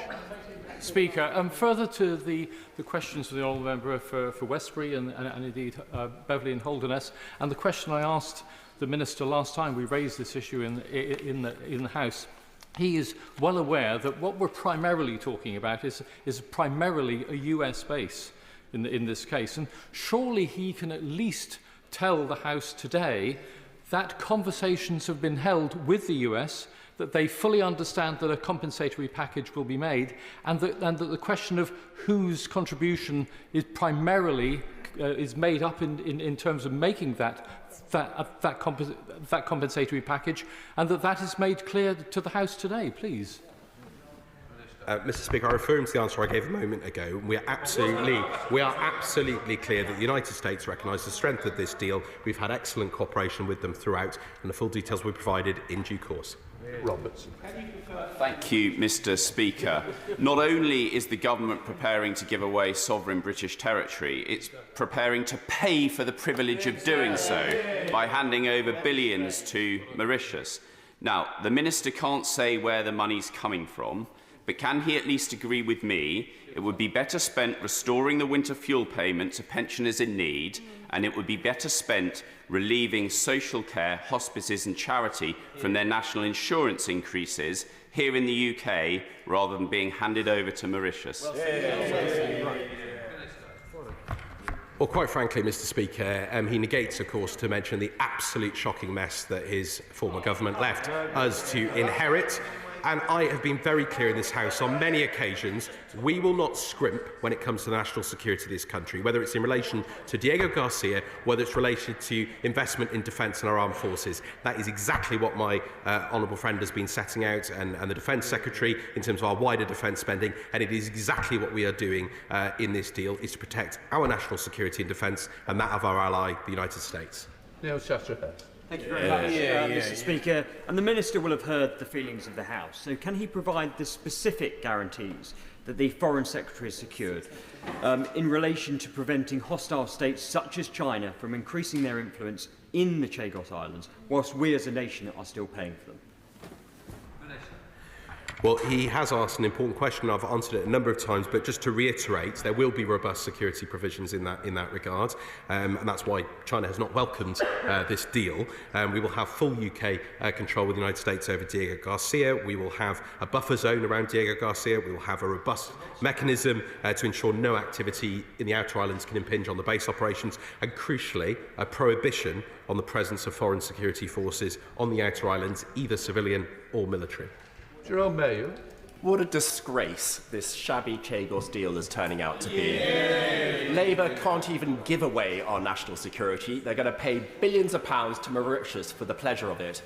And instead of raising taxes on people and businesses in this country, why doesn't he stand up for Britain and stop this deal? Mr. Speaker, we are standing up for Britain by defending our security and that of our allies, and we won't scrimp on that, Mr. Speaker. This is absolutely critical to secure the operation of this base. It is crucial to our interests and that of our allies, and if there wasn't a problem, as I've asked many times, why did his former government start negotiating over this? Mike Martin. Thank you, Mr. Speaker. Perhaps this is a question for the Minister of the Armed Forces, who I notice is also on the front bench. The buffer zone, can the Minister state categorically that it will be sufficiently wide to protect all the capabilities on that base? Yes. Thank you, Mr. Speaker. Surrendering sovereign territory based on a non-binding legal judgment and forking out taxpayer money for the privilege. What kind of deal is that? Done behind closed doors and evading the scrutiny of this House. Does the Minister agree with me that this is a deal, is a prime example of what happens when you have a government of lawyers, for lawyers, rather than a government for the British people? Mr. Speaker, I simply reject the premise of his question. The government inherited a situation where the effective operation of the base was under threat, and claims that we negotiated this deal simply because of the 2019 ICJ advisory opinion are simply wrong. That is not the only challenge that we faced, as the previous government knows, and without a deal, Mauritius would have inevitably pursued a legally binding judgment. There would be huge implications to that. Without a deal, we'd affect the real-world operational functionality of that base. That is so crucial to our national security and that of our allies. Well, Ambassador Jenkins. Thank you, Mr. Speaker. The Minister made reference to the UK having full control over Diego Garcia, but earlier this month I received a response from the Minister where he stated to me that the right to operate and maintain the naval support facility Diego Garcia is held by the Government of the United States. This includes functions as are necessary for the development, use, maintenance, operation and security of the facility. So could he explain what control we would have over the naval support facility Diego Garcia in the event that US and UK defence priorities do not align, and at what level does the control over the base lie? Very good question. Well, you asked some important questions. The US, of course, operate their naval support facility. I'm not going to get into the operational details of that for obvious reasons, but the full details will be provided. But I can absolutely assure him that we will have control over Diego Garcia, and we will be working closely with the United States over that. All right. Deborah. Thank you, Mr. Speaker. As we come to the end of this urgent question, I'm still no clearer on any of the substance of this disastrous deal. So it's allowing us to now assume across the House. So given that the Minister of Defence is sat next to the FCDO Minister, can we assume that this deal will be coming out from the Ministry of Defence?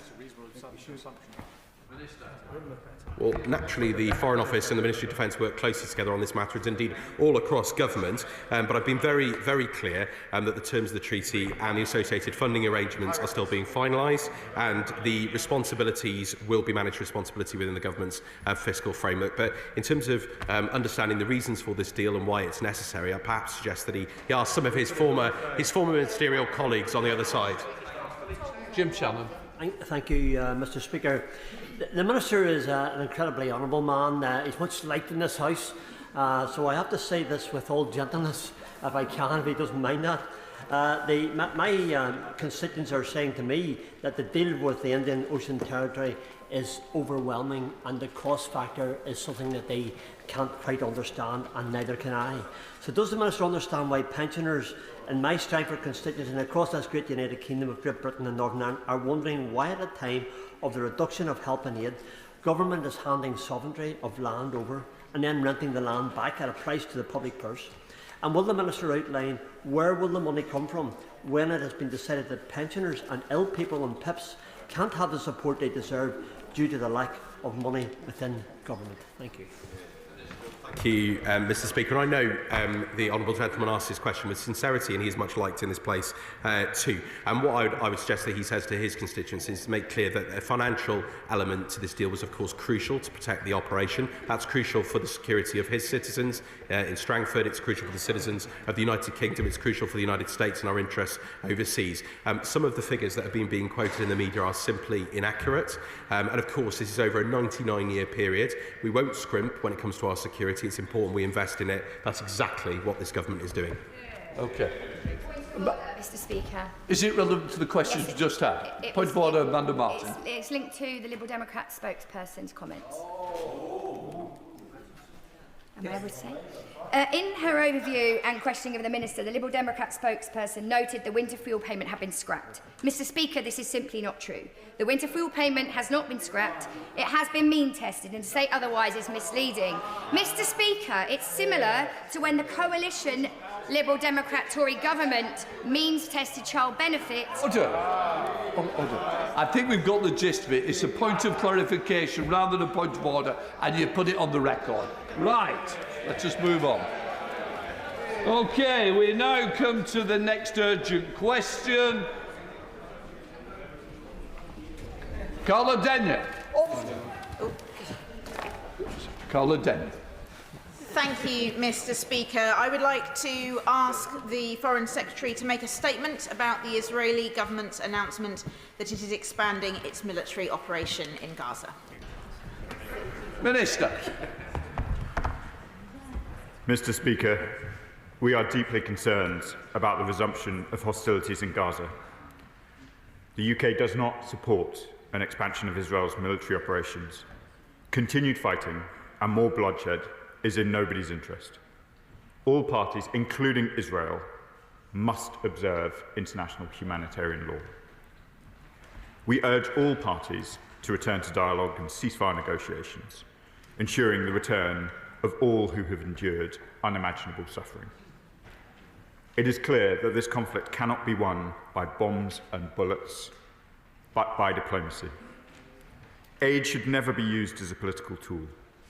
Israel must restart the flow of aid immediately.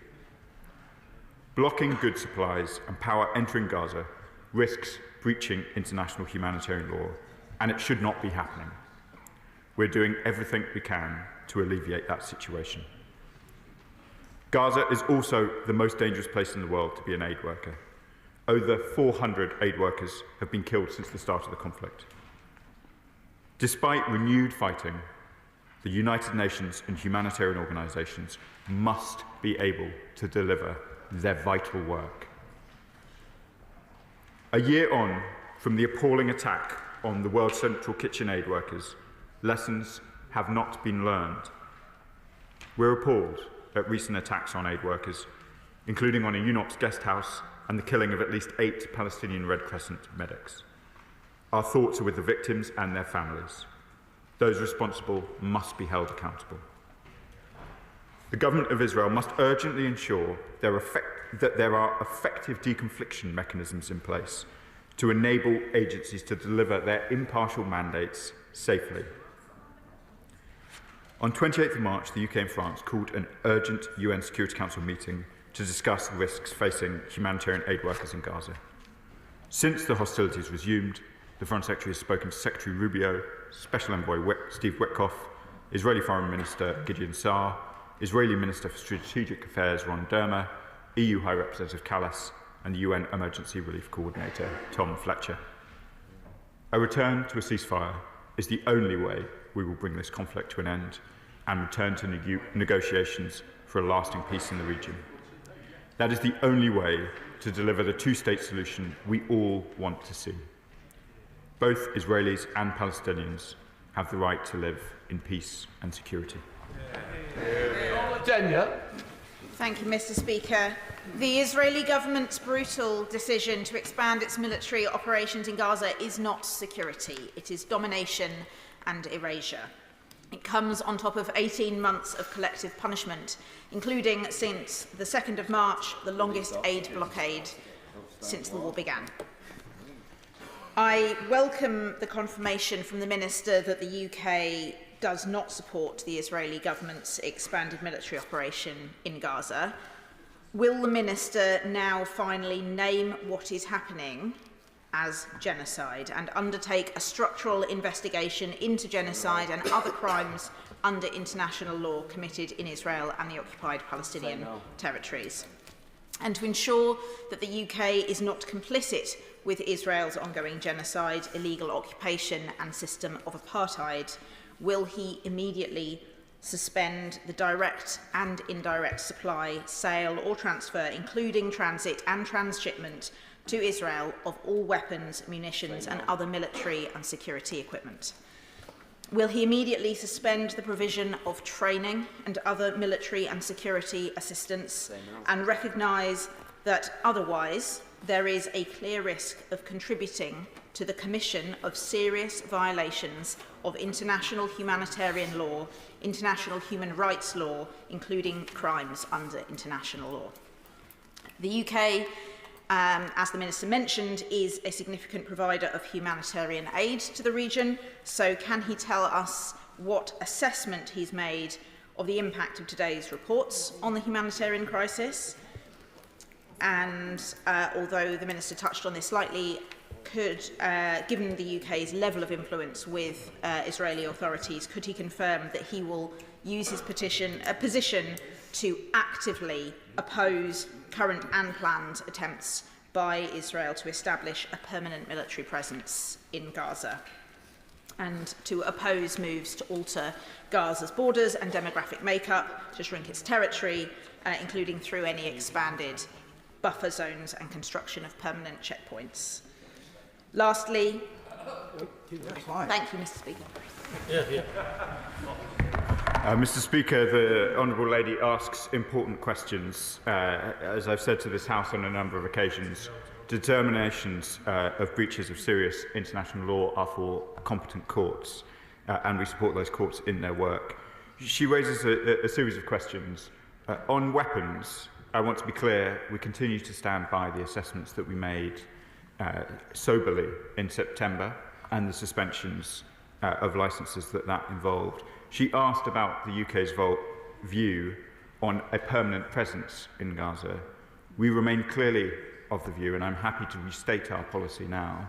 We welcome the proposal by Arab nations called the Arab Initiative, which would allow for a reconstruction of Gaza, the safe return of Palestinians who've been displaced, and for those still remaining in Gaza, that they would be able to rebuild their lives without forced displacement, which we oppose.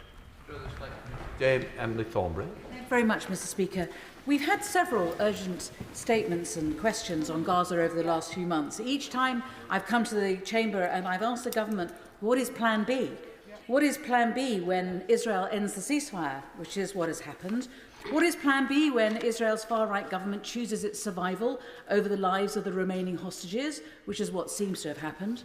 What is Plan B when annexation, either of the West Bank or of Gaza, isn't just threatened, but what actually happens, which is what is happening now? So my question is this. What is this government actually doing to turn our allies' heads from American trade wars to the tragedy unfolding in the Middle East and do whatever they can to restore a ceasefire and the road to peace? Mr. Speaker, my right honourable friend, who has been pressing these issues for some time, is right to raise these questions. She asks whether there is a Plan B. In all of my experience, there can be no Plan B in Israel-Palestine. There is only one route, widely understood by our allies in the region and beyond, and it must be a two-state solution. The route to a two-state solution must involve compliance with international humanitarian law. It is clear from even the short exchange we have had already in the chamber that the British government's policy and the Israeli government's policy differs. It is going to continue to differ until we return to a pathway to a two-state solution. There is no Plan B. Our Plan A is for a two-state solution, and we will work with our allies, both in the region, in the Security Council, as we did on Friday, and more closer to home, in order to pursue those arguments. Dame Priti Patel, the Shadow Foreign Secretary. Thank you for granting this urgent question, Mr. Speaker. This is clearly a very difficult and dangerous moment for the Middle East, and a way must be found through this dreadful impasse that has led to the breakdown of the ceasefire agreement. As has been said time and time again, the key to a sustainable end to this conflict is the release of the remaining 59 hostages so cruelly being held by Hamas terrorists since the atrocities of October the 7th. Their continued captivity is intolerable. The British government should be able to bring influence to bear, and the Foreign Secretary should be directly involved in all efforts to find a way through, working with Israeli counterparts, the US and key regional players and mediator countries. We said this in the House yesterday as well. And yesterday in this chamber, the Minister stated that the government is in regular contact with all those involved in negotiations, including the Foreign Secretary, and he said it today as well. He was speaking to his Israeli counterpart last week. So can he inform the House what direct minister-to-minister discussions have taken place about the current military operations? Were ministers informed in advance? And have they been given any information about the objective Israel are seeking?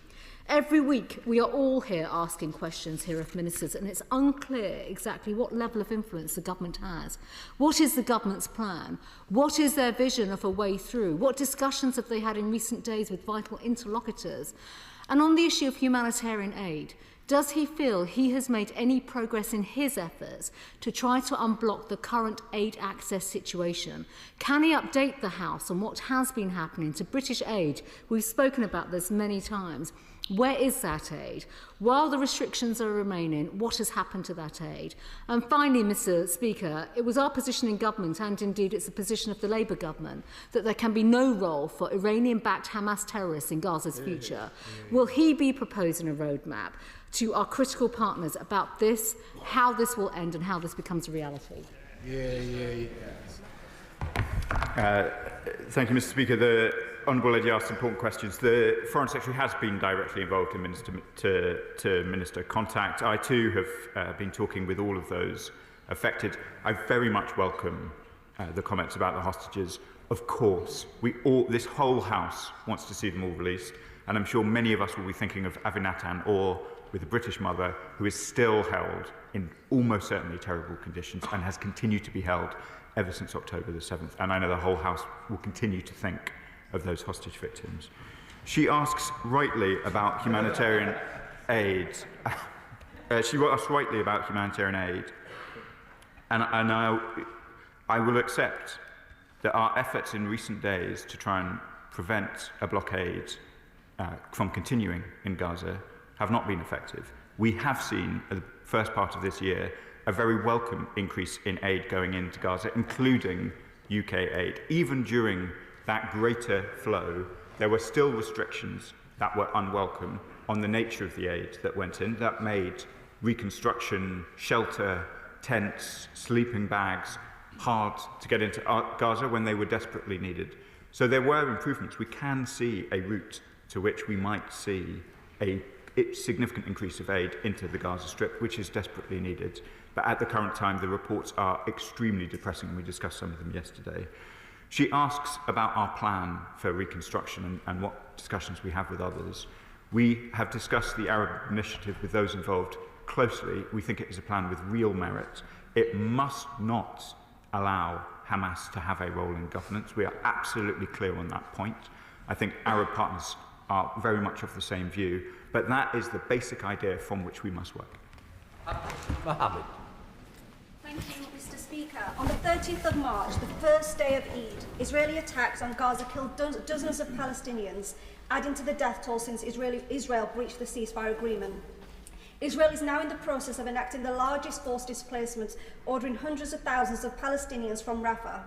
Mr. Speaker, how will this end? Israel cannot and will not stop. Is the goal ethnic cleansing? We are witnessing this. Is the goal complete destruction of Gaza? We are now witnessing this. Is the goal permanent occupation of Gaza and the West Bank? We continue to witness this. Is the goal a complete end to the two-state solution? Israeli ministers have made their intentions clear. Will the minister unequivocally condemn their actions for what they are, war crimes and crimes against humanity? My honourable friend has been fearless and persistent on these questions, and I do condemn the comments of Israeli ministers which amount to forced displacement or annexation of Palestinian territories. We recognise international humanitarian law, and we call on all of our allies, including Israel, to also abide by it.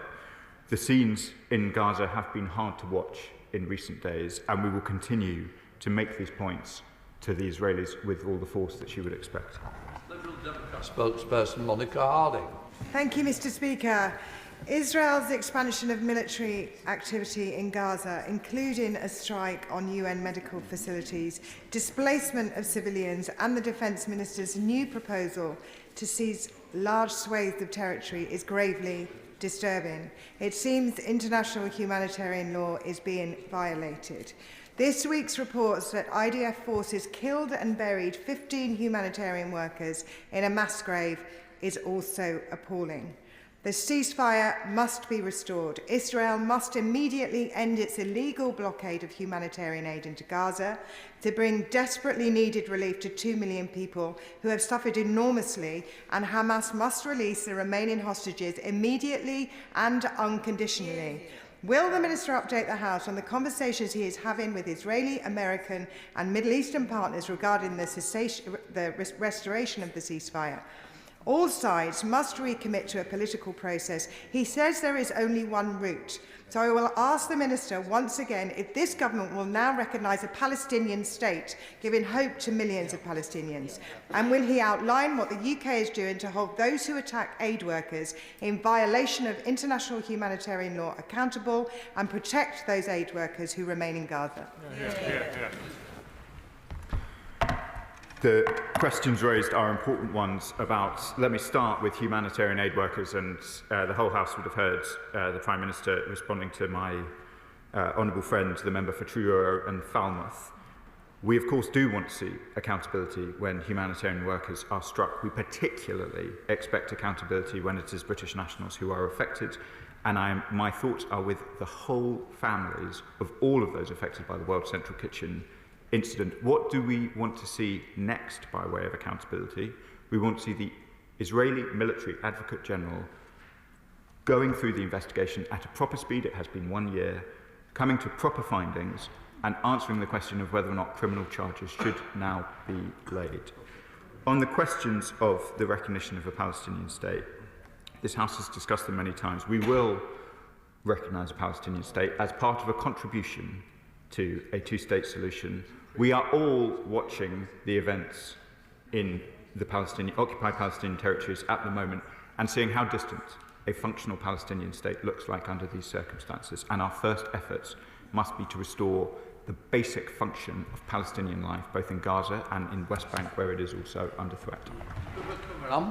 Thank you, Mr. Speaker. I recently visited the occupied Palestinian territories with the Foreign Affairs Committee. I travelled to Area C in West Bank, and I saw firsthand the settler violence that Palestinian men, women and children are facing day in, day out. They are living their lives in constant fear. In this House, we all support a two-state solution, but this is being undermined daily by the actions of the Israeli government, especially in the West Bank. We're seeing it being annexed in real time. The Minister says that we will recognise the state of Palestine when the time is right, but I fear there may be no state left to recognise.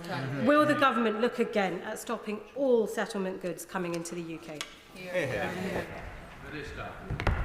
These are important questions. The UK considers settlements illegal under international law. We are clear that settlement goods must be properly labelled, and they do not benefit for the trading regimes that would otherwise apply both to Israel and the occupied Palestinian territories.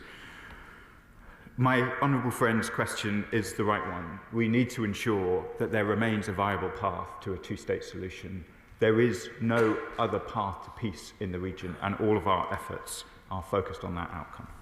Sir Desmond Swade. Mr. Speaker, when I was the minister responsible, the minister now was an outstanding official in that department. So he will know that when I presented an egregious list of complaints to the Deputy Prime Minister of Israel and the Chief Negotiator, he simply stormed from the meeting, leaving the ambassador with his head in his hands. So I ask, what leverage do we actually have? Mr. Speaker, the honourable gentleman is kind about my service, and I know that he raised some of these issues with some force, as he says, in his time in my role. And it underlines, I think, the hard truth here, which is the Israelis must be persuaded to relent from a course of action which both parties have seen, and others, the other parties as well in this chamber, have seen is totally undermining to the long-term stability of the region, which is important not just for Israel, not just for Palestine, but for the UK and our friends and allies in the Middle East. Mr. Speaker, the poor people of Gaza, trapped between Hamas, who refused to release the 59 hostages, and Defence Minister Katz now threatening total destruction of Gaza. I wonder if the Minister shares my despair at the lack of leadership that is committed to peace. And I wonder if we can talk about what diplomatic efforts and through perhaps aid spending we are making to try to create moderate leadership in the region which can create the long-term circumstances for peace and reconciliation. Thank you, Mr. Speaker. My honourable friend has done much work over the years on questions of peace building. We too are committed to playing our part in trying to build up the connections between the two societies that could allow for the kind of moderate leadership at the very most local level that is so necessary for making peace. We saw that in our own experience of Northern Ireland. Many in this chamber have rightly pressed us on all MEP's proposals, and we will look forward in the coming period to setting out what we will be doing to support peace-building efforts. I watch, as the Foreign Secretary does, with dismay on both sides, with the many civilians asking for peace, the many civilians protesting both in Israel and the occupied Palestinian territories for a return to a ceasefire. That is what we want to see. Richard Ford. Thank you, Mr. Speaker. We've heard ministers refer many times to the risk of breaches of international humanitarian law. On the one occasion, on the 17th of March, where the Foreign Secretary admitted that withholding aid to Gaza was a breach of international law, he had to retract the admission and refer again to a risk of breaches. If the recent attacks on aid workers constitute a further risk of breaches, can the Minister outline what would constitute an actual breach? Mr. Speaker, the Foreign Secretary has clarified his comments on the occasion that the honourable gentleman refers to, and the honourable gentleman will know well from his own background that it is a long-standing policy of governments of all kinds that it is not for ministers to act as courts. There are competent international courts who make these determinations. John Pearce. Thank you, Mr. Speaker. The resumption of the conflict in Gaza is incredibly tragic, and it's especially heartbreaking for the hostage families and all those brave people we have seen protesting in Israel against their government and in Gaza against the death cult that is Hamas. Would the Minister agree with me that the conflict today could end if Hamas released the 59 hostages and left Gaza to live in peace and security? And will the Minister update us on plans for the international plan for peace for Israelis and Palestinians? Madam Deputy Speaker, my honourable friend is right. Hostages must be released. Hamas can play no role in the future governance of Gaza, and their role, which was described by the Shadow Foreign Secretary correctly as supported by Iran, has been malign. Malign for the Palestinians, malign for the Israelis, malign for the UK, and malign for the region. On his question about the proposal for the International Peace Building Fund, we will come back to this House with further details of our approach. As the situation continues to evolve, we want to carefully consider how best we can contribute to peace building in the way that my honourable friend asked in one of the previous questions. Jack Rankin. Thank you, Madam Deputy Speaker. In his answer to the Shadow Foreign Secretary, can I thank the Minister for raising the plight of Avinatan Or, who I'm proud to be twinned with. He was brutally captured by Hamas terrorists now 544 days ago. In March, his family received a sign of life for the first time, and in that same month, a number of colleagues heard from his mother, Ditsa, who is a British citizen, moving story in Parliament, and her continued plight for her son's release. Does the Minister agree that Hamas could end the war now by releasing Avinatan and all the remaining hostages? And will he assure Ditsa that all avenues are being pursued by this government to make that a reality? I'm grateful to the honourable gentleman for mentioning Ditsa. I too met her recently, and indeed Avinatan's sister. These are two incredibly strong women doing absolutely everything that they can for their loved one, and I can assure them from this dispatch box that we are doing everything we can to secure his release. Melanie Ward. Thank you, Madam Deputy Speaker. And I associate myself with the Minister's remarks about the killings of the British World Central Kitchen workers by Israel in Gaza, and I extend this sentiment to Palestinian aid workers too. It's almost a year since I was last in Gaza, and there's not a day goes by when I don't think about what I saw. Does the Minister agree with me that what Israel is doing in Gaza is new and uncharted territory in its level of danger, both to Palestinians and to the prospects of a two-state solution ever being realised? Does he further agree with me that it is past time for fresh, coordinated international action to stop this? And when will he be able to come to the House to outline what this action will be? My honourable friend has seen events in Gaza with her own eyes, and I know from all of her work before she came to this place how committed not just an advocate but an actor she has been for those suffering some of the most unimaginable pressures and horrors. And they continue, I agree, they continue to suffer those pressures and see those horrors. We took the step of calling the UN Security Council to session on these questions on Friday solemnly and soberly. We will work with our international partners on these questions. They are egregious threats, both to the life of Palestinians, to a two-state solution, to the stability of the region. And I will be back to this House to give her further updates as she would expect. Leila Moran.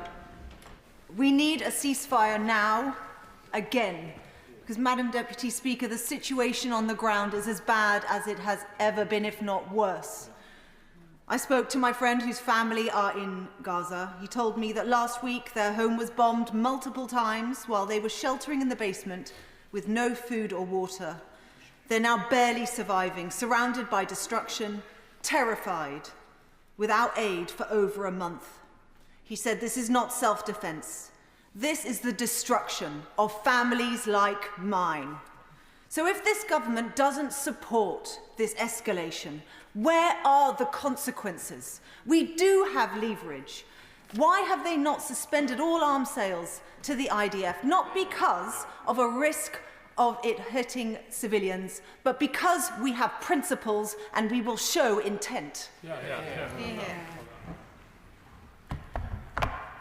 I'm grateful to the Honourable Lady for sharing the story in the Chamber. I know that many members of this House are receiving similar stories over the last few days, and indeed have been for the last 18 months that this conflict has been running. I've set out our position on arms a number of times in this House, and I would like to say that the decisions taken in September were decisions of principle.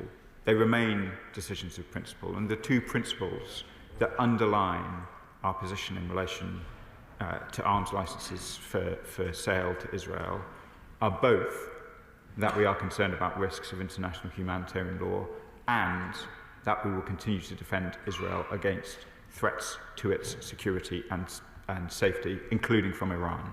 We have both suspended weapons that could be sold to Israel, and we have flown the RAF in their defence when Iran threatened to strike them with missiles. The world is incredibly complicated. It is moving very quickly, and I recognise the strength of feeling in this House on the question of arms. Our position remains the same, and it is one of principle. Tan Singh Desi. Madam Deputy Speaker, what we are witnessing in Gaza is the weaponisation of starvation. With an ongoing blockade of food, water, medicines and shelter now into its second month, there is also the heart-wrenching, despicable discovery of the killing of a further 15 aid workers found in a mass grave, and now large-scale hostilities have restarted. This must stop. So, Minister, given it's clear that the Netanyahu regime is not listening to the UK government and will only listen to President Trump, what pressure is our government putting onto the US so that the Israeli government finally ends its aid blockade? Madam Deputy Speaker, as you would expect, I will confine my comments to the discussions that we have rather than the policy of other allies. But my honourable friend, who's raised these issues many times, is right. I have said it at this dispatch box. The Prime Minister said it at Prime Minister's questions earlier, and the Foreign Secretary reiterated this yesterday. We want the aid blockade to end immediately. It should not have been put in place. Palestinian civilians are suffering, and we expect urgent action. We, of course, discuss these issues with Secretary Rubio, with Special Envoy Steve Wetkoff, and with a whole range of our counterparts in the US system. We work closely with our American colleagues in the Middle East, on the Middle East, and in a whole range of national security fields. And we are clear about our policy with them, as we are with the Israeli government and the Palestinian Authority. Jeremy Corbyn. Thank you, Madam Deputy Speaker. Can I ask the Minister to bring a sense of urgency to this? The people of Gaza are starving. Every bakery is closed. There's insufficiency of water. There's no power. There's no schools open. There's no hospitals fully functioning. It is an utterly desperate situation. Yet we are still allowing, I believe, RAF Akrotiri to be used as a staging point for Israel. We're still supplying parts for F-35 jets, which are bombing the people of Gaza, bombing the rubble there. What is the government doing to ensure Israel stops the bombing and food aid gets through very, very urgently for the people of Gaza, merely to help them survive? Madam Deputy Speaker, I hope the House is under no doubt about the urgency with which myself, the Foreign Secretary, the whole ministerial team treat these issues. I've answered, I think, the question in relation to arms already in this session. The position in relation to the humanitarian needs has been on terrible and vivid display over the last few days. We're aware of the reports to which the honourable gentleman refers, and we raise these issues with the urgency they demand. Paul Wall.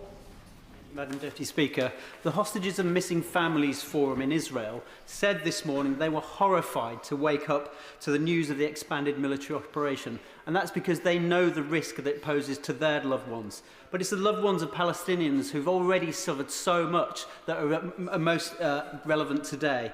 And they themselves know that the annexation and the forced displacement of men, women and children is simply unacceptable. So can the Minister tell me exactly what he and this UK government have done to make representations to Israel, both about that Israeli aggression and about the expanded new 13 settlements in the West Bank, which are deliberately designed to suffocate any future state of Palestine? I can assure my honourable friend, who has been a doughty campaigner on these issues, that we have raised both the risks of returning to war and indeed the settlements he refers to directly with the Israeli government, and we will continue to do so. Christine Jardine. Thank you very much, Madam Deputy Speaker. I welcome the Minister's reply today to the urgent question, but I'm sure he'll forgive me if I say we have heard all of this before. And there's a sense of hopelessness in this place, at this downward spiral that we seem to be on. But it must be nothing to the hopelessness that's being felt by the Gazans and also by the Israeli population. The Israeli regime isn't listening to us. It's not listening to its own population who are protesting and simply want their hostages home. The region needs some hope, and it's been suggested here already today that if we are going to go down the route to a two-state solution, we need to have a breakthrough. That breakthrough might come if this government would recognise Palestine as a state. I recognise the honourable lady's remarks. The sense of hopelessness must be acute in Gaza, and I would say to all of those watching from the region that the UK will continue to do everything we can, no matter how hard it is, to try and return to a ceasefire. I think I've addressed the questions about the recognition of the Palestinian state. There must be a breakthrough. We need to get back onto the path that both sides have been on before if stability is to return to the region. Could I just make the point to members that there are a lot of right honourable and honourable members still wanting to get in. There is an important statement to come in due course, so please can questions be a little briefer. Florence Eshalomi. Thank you, Madam Deputy Speaker, and I thank the Minister for coming to the House and for the Honourable Member for Bristol Central for raising this. But I concur with the comments of the Right Honourable Member for Islington South and Finsbury in that we've been here before, Minister. It's the same responses we keep getting. Our constituents continue to write to us about this. They want hope. But the reality is that in the last fortnight, over 1,000 Palestinians have been killed. Today marks a month since Israel broke that ceasefire, blocking critical aid into Gaza, in defiance of international law. So I asked the Minister, I know he's working very hard, and I know the Foreign Secretary is working very hard. What more is it going to take before we as a UK government take a different course of action? Because Israel is not listening to warm words any longer. I thank my honourable friends for the question, and my constituents in Lincoln have strong views about the horrors that they see, as I know so many constituents right across the country are writing to their members and expressing their views strongly as well. I would not describe our policy as warm words, and I think many of our friends in the region wouldn't describe our words as warm either.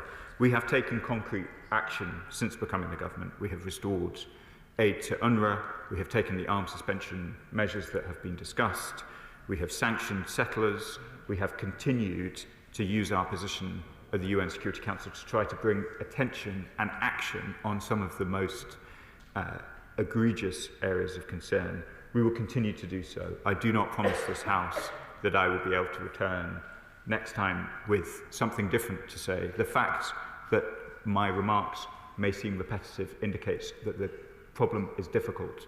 The solution feels distant, but we must continue to work on the path that this whole House knows we must get back to, which is towards a two-state solution. Brendan O'Hara. Thank you, Madam Deputy Speaker. Last week, the Foreign Secretary was unequivocal in saying that both sides, Hamas and Israel, were guilty of committing atrocities. Does the Minister agree with the Foreign Secretary that that is the case? I think the honourable gentleman is trying to return to the question asked by the honourable member for the Liberal Democrats. Just to be clear, on determinations of crimes, we leave that to courts. On risk of determinations, we take action. Andy MacDonald. Deputy Speaker, as affirmed by the ICJ in its advisory opinion, Israel is violating the peremptory norms of the Palestinian people's right of self-determination, the prohibition against racial discrimination and apartheid, and the prohibition against unlawful use of force. Its occupation of Palestine is illegal and must end as soon as possible. So will the Minister acknowledge that the UK has the duty to suspend all military cooperation and trade with Israel, a duty that stems from a wide range of intersecting international obligations in the face of grave illegalities committed by the State of Israel? My honourable friend asked me about the advisory opinion of the ICJ. We do accept that the settlements in the occupied Palestinian territories by the Israelis are illegal, and we have been clear about that policy position. We will take some time yet, I'm afraid, to return to this House with a full response to the advisory opinion of the ICJ, which has a number of novel elements of international jurisprudence, and we are considering it with the seriousness and the soberness that it requires. We agree on the fundamentals. The settlements are illegal and they must be brought to an end. Brian Matthew. Thank you, Madam Deputy Speaker. Recent polling suggests that over 60% of Israelis will support any deal that brings the remaining hostages home. If this can be achieved, the likelihood is that peace and indeed rebuilding can be achieved, especially if Egypt can be involved along with finance from Saudi Arabia and the Gulf. Can the government please push for this? I can confirm, Madam Deputy Speaker, we want to see all of the hostages returned, and we do want to see a reconstruction plan for Gaza based on the Arab Initiative with the full involvement of the region, a reconstruction plan that can allow Palestinians to remain in their homes. Alex Ballinger. Speaker. I was devastated to hear of the expansion of military operations in Gaza this week. Alongside the aid blockade in the region, this is a clear breach of international humanitarian law. The Minister has said that he urges Israel to respect IHL. If Israel continues to ignore the international community on this, what concrete steps will we take to hold them accountable? My honourable friend has served both in our military and as an aid worker, and he knows well and feels strongly, as I know so many in this House do, the agonies of what we're seeing. We have determined that there is a serious risk of breaches of international humanitarian law by the Israeli government. We will continue to press them on these points, and I won't issue further comment on sanctions, which I think was underlying some of his questions to do so. We've seen that, first of all, the Hamas have refused to release hostages. They are now firing rockets into Israel. They're planning further attacks, and indeed they're attacking now their own citizens who protest against them and murdering them. Is it not reasonable in those circumstances for Israel to take action to defend its own country? And should the priority of this government not be to ensure that Hamas release the hostages which they're cruelly and cynically holding, and secondly ensure that UK aid is not used to prop up Hamas and help them to reassert their authority? I agree with the honourable gentleman. Of course, Israel has the right to legitimate self-defence consistent with international humanitarian law. It is the concerns about the risk of a breach of international humanitarian law that underpins our concerns. The honourable gentleman is absolutely right. Hamas are a threat not just to Israel but to their own people, and I have been absolutely clear on that question on numerous times at this dispatch box. Where there are any reports that Hamas is benefiting from aid going into the Gaza Strip or anywhere else, we take serious action in response. Stella Creasy. Thank you, Madam Deputy Speaker. If the rule of international law means anything, it also means that we must uphold it. So just as we recognise taking hostages is a breach of international law, so we recognise killing aid workers is a breach of international law. And my constituents will be listening to the Minister, recognising the work that's being done, but completely perplexed as to why we are not doing more to uphold international law in its practice, because he's right to argue that the courts need to be involved in this. He said that he wanted to see this being dealt with by the relevant court, the competent court. Can he explain to my constituents, when he talks about novel elements of jurisprudence delaying our ability to do that, what more would it take for the United Kingdom, through the auspices of the Union Security Council, to make a referral to the ICC, given what we are seeing now, and to uphold directly international human rights law? My honourable friend asked an important question, and I recognise for constituents in Walthamstow and elsewhere, questions of international law may seem very arcane when we're faced with the kind of images that we are all seeing this morning and have been seeing for months. So let me clarify. On questions of international law, she refers to the ICJ advisory opinion. That is an advisory opinion long in the gestation, which refers to the presence of Israel in the occupied Palestinian territories. It predates the October the 7th attacks. She also refers to the ICC, who have heard referrals in relation to conduct on both sides of the conflict since after the October the 7th attacks. We respond, obviously, in the fullness of time as required by the ICJ, which has taken some time in its complex determinations about the status of the occupied Palestinian territories. We have responded to the timelines required on the ICC and did so late last year. Andrew George. Mr. Speaker, we can all see the discomfort of the Minister in having to embroider language and to refer to merely the risk of the breach of international law and not speak as plainly as I think many people in this House wish him to speak on behalf of our country. And of course, we all want to see the hostages free, just as we want to see free the 2 million hostages in Gaza who are being held hostage by the murderous IDF, who are treating them with disdain and starving them at present. But if he's not prepared to make the statement, which I think many of us do wish him to make, will he at least admit that the actions of the far-right Israeli government can no longer be described as self-defence?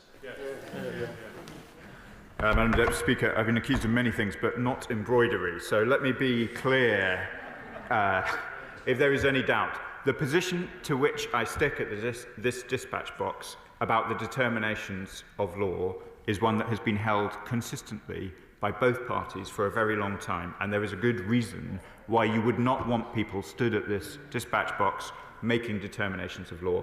That is why we have courts. That is why there is an international legal order that this country has a proud history of establishing and maintaining. But let me be clear, we have determined that there is a risk of those breaches. We are not making a determination. We are looking to our own laws, in fact passed by the benches opposite, and we are following them through thoroughly and vigorously. And in the discharge of our duties, we have said we think there is a serious risk of breaches of international humanitarian law. That is the same as saying that we think there is a serious risk Israel is not simply acting in its own legitimate self-defence. And that is why we have taken the steps that we have taken. Tulip Sadiq. Madam Deputy Speaker, last year I raised the concerns of a constituent whose family member was stuck in Gaza without food or water.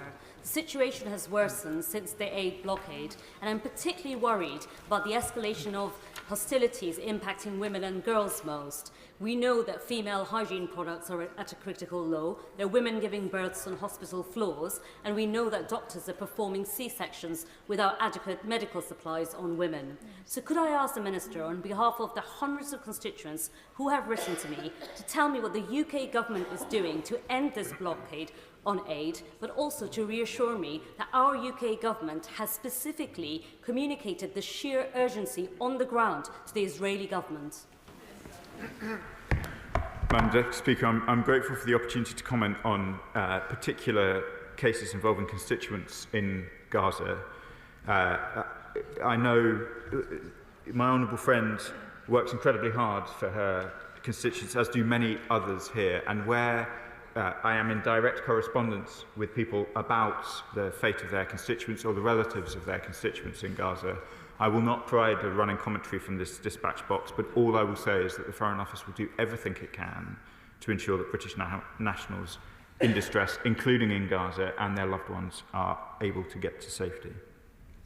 I can confirm too to the Honourable Lady that we've raised the urgency of these matters with the Israeli government. Shawkat Adam. Thank you, Madam Deputy Speaker. Another day, another statement, another day of predictable answers which are both depressing and predictable. And nothing more predictable and depressing as the statement, we are doing everything that we can. Can I ask the Minister, are we really doing everything we can when we haven't called out a genocide and ethnic cleansing as we see it happening in real time? Are we doing everything we can when we haven't even imposed bilateral economic sanctions? Are we doing everything we can when we haven't even called in the ambassador to express our concerns? And if indeed we are doing everything we can I ask the Minister why the government had just sold £9 million worth of technology for Israeli submarines which are being built to house nuclear weapons? Thank you. Yeah. We are doing everything that we can, and I recognise from the commentary of many members in the House how unbearably frustrating them and their constituents find the situation in which we find ourselves. I have been calling for a ceasefire ever since I have been a minister. It is deeply depressing for me as well to be in this situation today, as I have been so many times in this House, and we will continue to do everything in accordance with the measures that I've laid out this afternoon to try and bring this conflict back to a ceasefire. James Asser. Speaker, the Minister has been very generous with his time over the last few months, both in this House and in private meetings, but every time we have met, the situation has been bad and getting worse, and as the Honourable Member for Oxford West and Aberdeen has said, it is now as bad as it has ever been.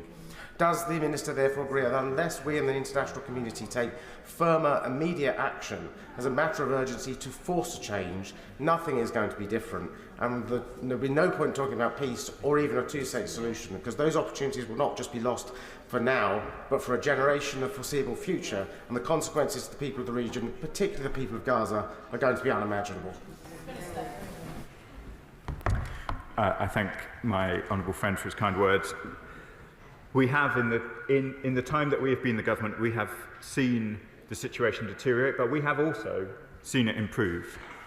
I hope, Madam Deputy Speaker, to be able to return to this House soon with news that we are back at a ceasefire. I recognise how distant that feels at this moment, but a ceasefire would not just be a vital step towards a two-state solution. It would not just be an enormous contribution to getting aid into Gaza. It would be the step change that is required in order to get into the international diplomacy required to try and bring stability to the region. Will Forster. Speaker, with 400 aid workers killed in Gaza in the last 500 days, and it's been a year and a day away from the awful attack on the Central World Kitchen, please can the Minister confirm how many British aid workers are in Gaza and what tangible actions will the government ensure that Israel takes to guarantee their safety? Madam Deputy Speaker, I believe I would not be in a position to confirm the current number of British nationals in Gaza as aid workers, but if I am in a position to do so, I'll write to the member. I suspect I won't be, but I'll return if I can. Dawn Butler. Thank you, Madam Deputy Speaker. The Hostage Families Forum, which represents most of the captives' families, has said they were horrified this morning when they woke up to the Defence Minister's announcement about expanding military operations in Gaza. They also said that the Israeli government has an obligation to free all 59 hostages from Hamas captivity and to pursue every possible channel to advance a deal for their release. Madam Deputy Speaker, the only time hostages have been released is when there has actually been a ceasefire. And so a ceasefire is paramount to the release of hostages. Now, I'll say to the Minister, if we believe that we should stop bombing Gaza, we need to stop supplying Israel with parts for bombs. If we believe in a two-state solution, it's about time we recognise Palestine.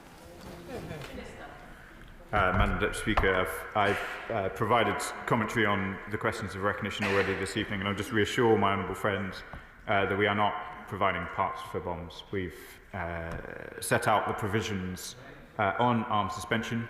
There was a question about the global supply chain for F-35 parts, where those parts are going indirectly to Gaza, indirectly to Israel, rather, in this House on a number of occasions, and that remains the position. Smeddy. Nearly 24,000 women and children have been killed in Gaza since October the 7th. Evidence submitted to the UN's Human Rights Council show that Israel's use of starvation as a method of war, the denial of humanitarian assistance and the concerted policy to destroy Gaza's healthcare system. Will the government take immediate and tangible steps to demonstrate the UK's commitment to upholding international law and immediately cease provision of military support to Israel, suspend all export licences and impose the two-way arms embargo? Madam Deputy Speaker, I've set out our position in relation to arms suspensions earlier in the session. Clive Betts. Thank you, Madam Deputy Speaker. Say to the Minister, try and approach it another way. It's quite obvious that Israel has been emboldened by the explicit and implicit support of the US government for what they're doing. That's been a fundamental change. The US government's ruled out a two-state solution, as I understand it. So what has the Minister been doing or can do to work with our colleagues in the European Union and in the Arab states to develop a clear plan for a two-state solution and a clear time frame when all countries will recognise a Palestinian state?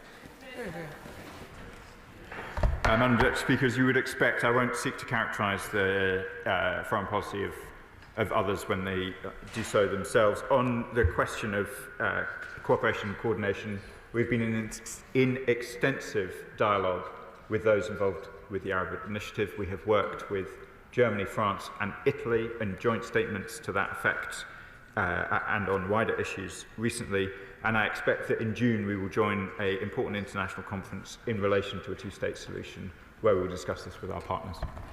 Ayub Khan. Thank you, Madam Deputy Speaker. Time and time again, we have heard ministers from that dispatch box talk about how they are trying to do everything they can, the diplomatic levers they are trying to pull. But we all know that since the ceasefire was broken by Israelis not complying, 1,100 people have been killed, mainly women and children. 15 aid workers assassinated. We know they were assassinated because some of them had their hands tied behind their back. The Minister knows that there's only 3 actions that we can implore: stop trade, sanctions, and recognising Palestine. These are the only actions that this government can take to prevent Israelis from causing more damage. Which one will he take? Madam Deputy Speaker, the Honourable Gentleman knows I was a diplomat before, and it is diplomacy ultimately that is going to resolve this conflict, and that is the lever to which we must most vigorously apply ourselves. Rachel Maskell. Thank you, Madam Deputy Speaker. But just suppose that we closed our airbase in Cyprus, and just suppose we applied greater sanctions, and just suppose we withdrew those export licences, and just suppose we recognise the state of Palestine. Will the Minister be making the same statement, and what analysis has he made of that? Madam Deputy Speaker, it's hard enough to respond to the facts as they are. I won't be drawn by my honourable friend to get into quite such a complex chain of hypotheticals. Jim Shannon.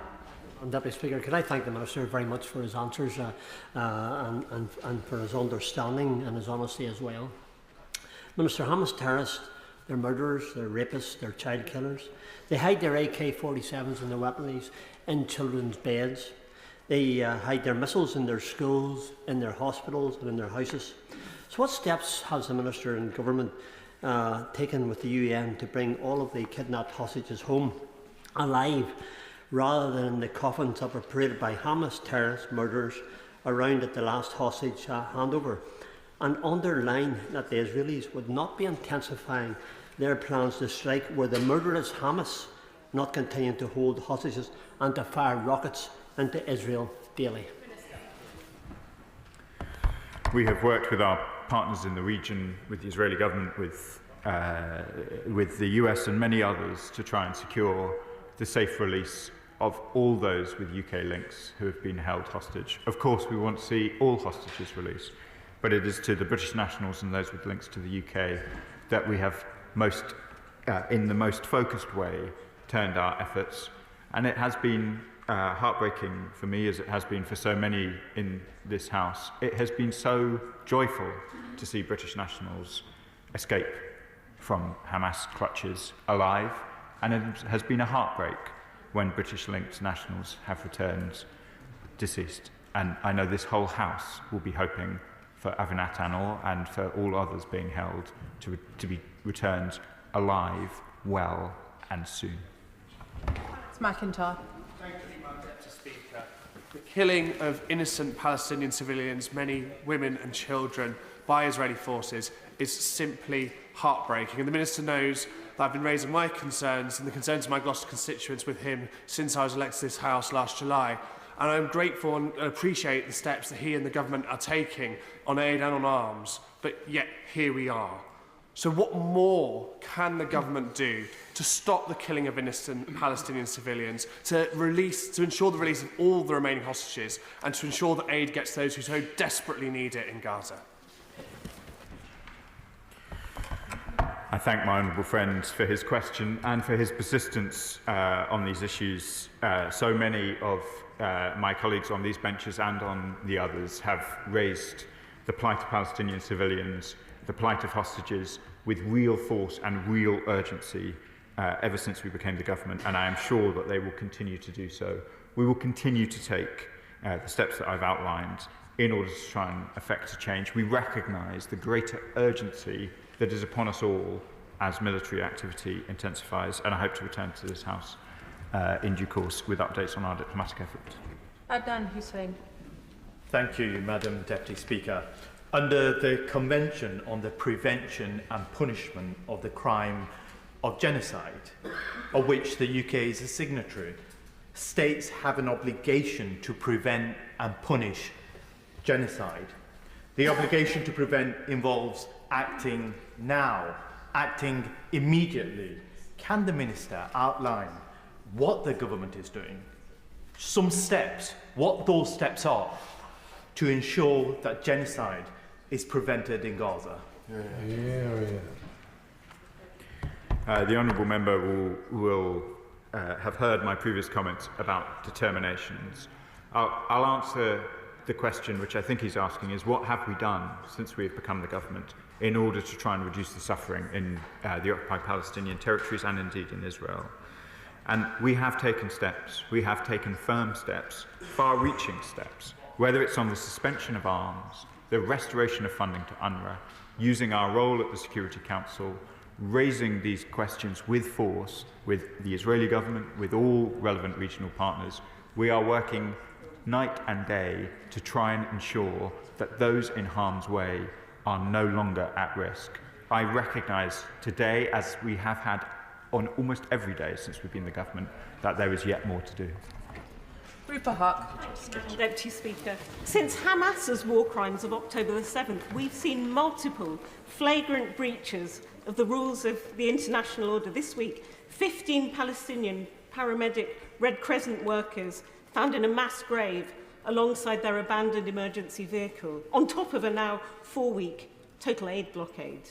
So can I ask my honourable friend, what are our red lines about how this war without end, where ceasefire signed agreements could be tossed aside, is being conducted?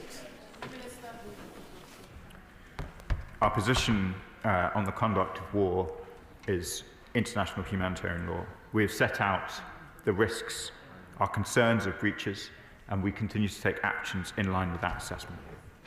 Paula Barker. Madam Deputy Speaker, over 300 Palestinian children have been killed since Israel's new offensive. What worries me about the government is that it doesn't seem to have any red lines that Israel can cross. We need robust action, not words. The two-state solution is on its knees. The two-state solution is not a byproduct of peace, Madam Deputy Speaker. It is the route to peace. So with that in mind, if recognition is not now, then when? And what will the government's response be when Israel permanently occupy parts of Gaza, as their Defence Minister seems to be insinuating? My honourable friend has got a long commitment to these issues. I know she's travelled to the region, and she is right to say that the two-state solution must be central. She asks about annexation, and I can be clear once again from this dispatch box that we want a resolution which provides for occupied Palestinian territories to be Palestinian consistent with the relevant Security Council resolutions. Andrew Pakes. Deputy Speaker, can I commend the Minister for the care and concern he takes updating this House, but we keep coming back to the same point in the situation. And this morning's announcement by the Israeli government about more incursions is condemnable. We all know where this leads. Over the last year and a half, we've seen mass displacement. It leads to suffering, it leads to hostages not being released, and it leads us closer to the abyss. Would the Minister join with me in making clear that any forcible transfer of Palestinian civilians and any annexation of Palestinian territory is unacceptable and would be a breach of international law? My honourable friend remains deeply committed to these issues, and I'm pleased to reassure him. We do not support the expansion of military operations by Israel announced this morning, and we continue to oppose forced displacement of the Palestinians. Palestinian territory must not be reduced in the conduct of this war. Andy Slaughter. Thank you very much, Madam Deputy Speaker. In the past few days, the worst extremist Ben Gvir has rejoined the Israeli government. Red Crescent medics have been killed by Israeli forces, and Israel has started a fresh ground invasion with the killing hundreds of women and children, and with a specific intention of annexing Palestinian territory. After every atrocity and illegal act, the Foreign Office expresses its concern, and then things get worse. Has the Minister considered what steps the government should take to actually make things get better on the ground for Palestinians and Israelis? I thank my honourable friends. Of course, it is the thought in our mind every day as we see the imagery ourselves, as we're sent it by our colleagues and our constituents. Every day, this government sees for its own, with its own eyes the degree of horror in Gaza, and every day we ask ourselves what it is that we can do to try and ensure that this goes in the direction of our policy, not in the direction that it has done, which has been to end the ceasefire, which has led far too many hostages to continue to be detained, that aid restrictions have continued long after I and others have called for them to end. And of course, as he would expect, every day these questions haunt us. Richard Bergen. Thank you, Madam Deputy Speaker. And we're back here again. Aid workers shot dead and dumped in a shallow grave. Hunger used as a weapon of war. Hospitals bombed. And now new plans to seize large areas of Gaza. And all that in just the last few days. Israel is carrying out war crime after war crime. And on the 29th of December, the Foreign Office issued a press release rightly referring to Russian war crimes. So I don't see why there is reticence here. I'm afraid that expressions of concern are not enough. When is the government going to act and treat Israel as it has rightly treated Russia and impose serious sanctions? Madam Deputy Speaker, I've set out the steps we have taken, the sanctions we have issued, and I'll continue to return to this House with further updates. Martin Rhodes. Thank you, Madam Deputy Speaker.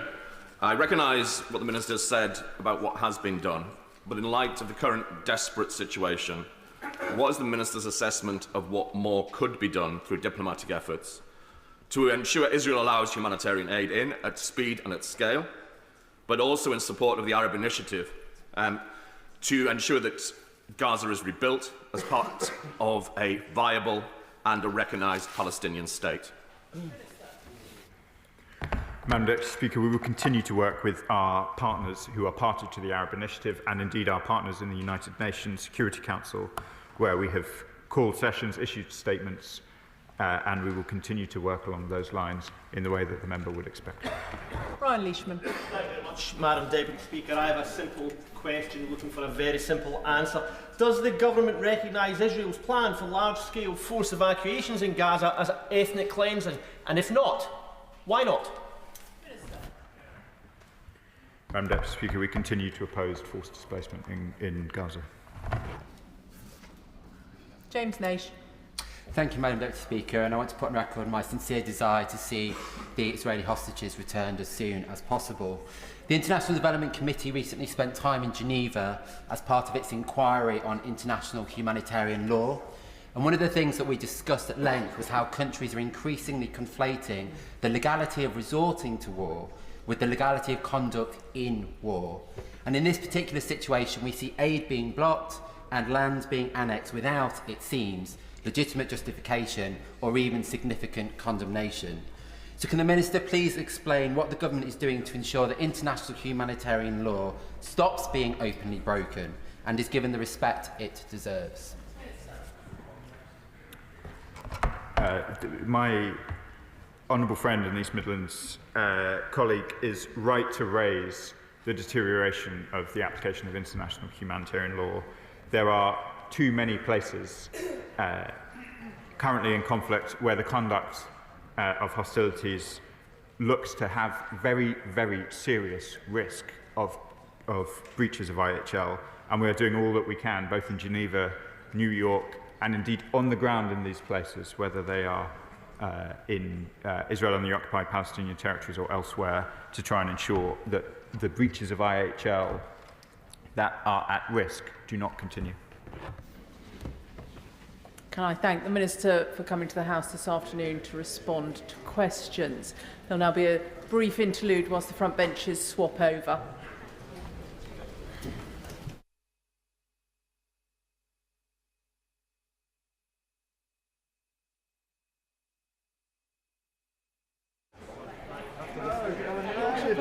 Which brings us to the statement on school-based nursery capital grant outcomes. Secretary of State for Education, Bridget Phillipson. Thank you, Madam Deputy Speaker. And with permission, I will now make a statement to update the House on the rollout of nurseries in our primary schools. This Labour government is bringing the change that families deserve. We made promises to the parents and children of this country, and not 9 months in, we are acting to deliver them.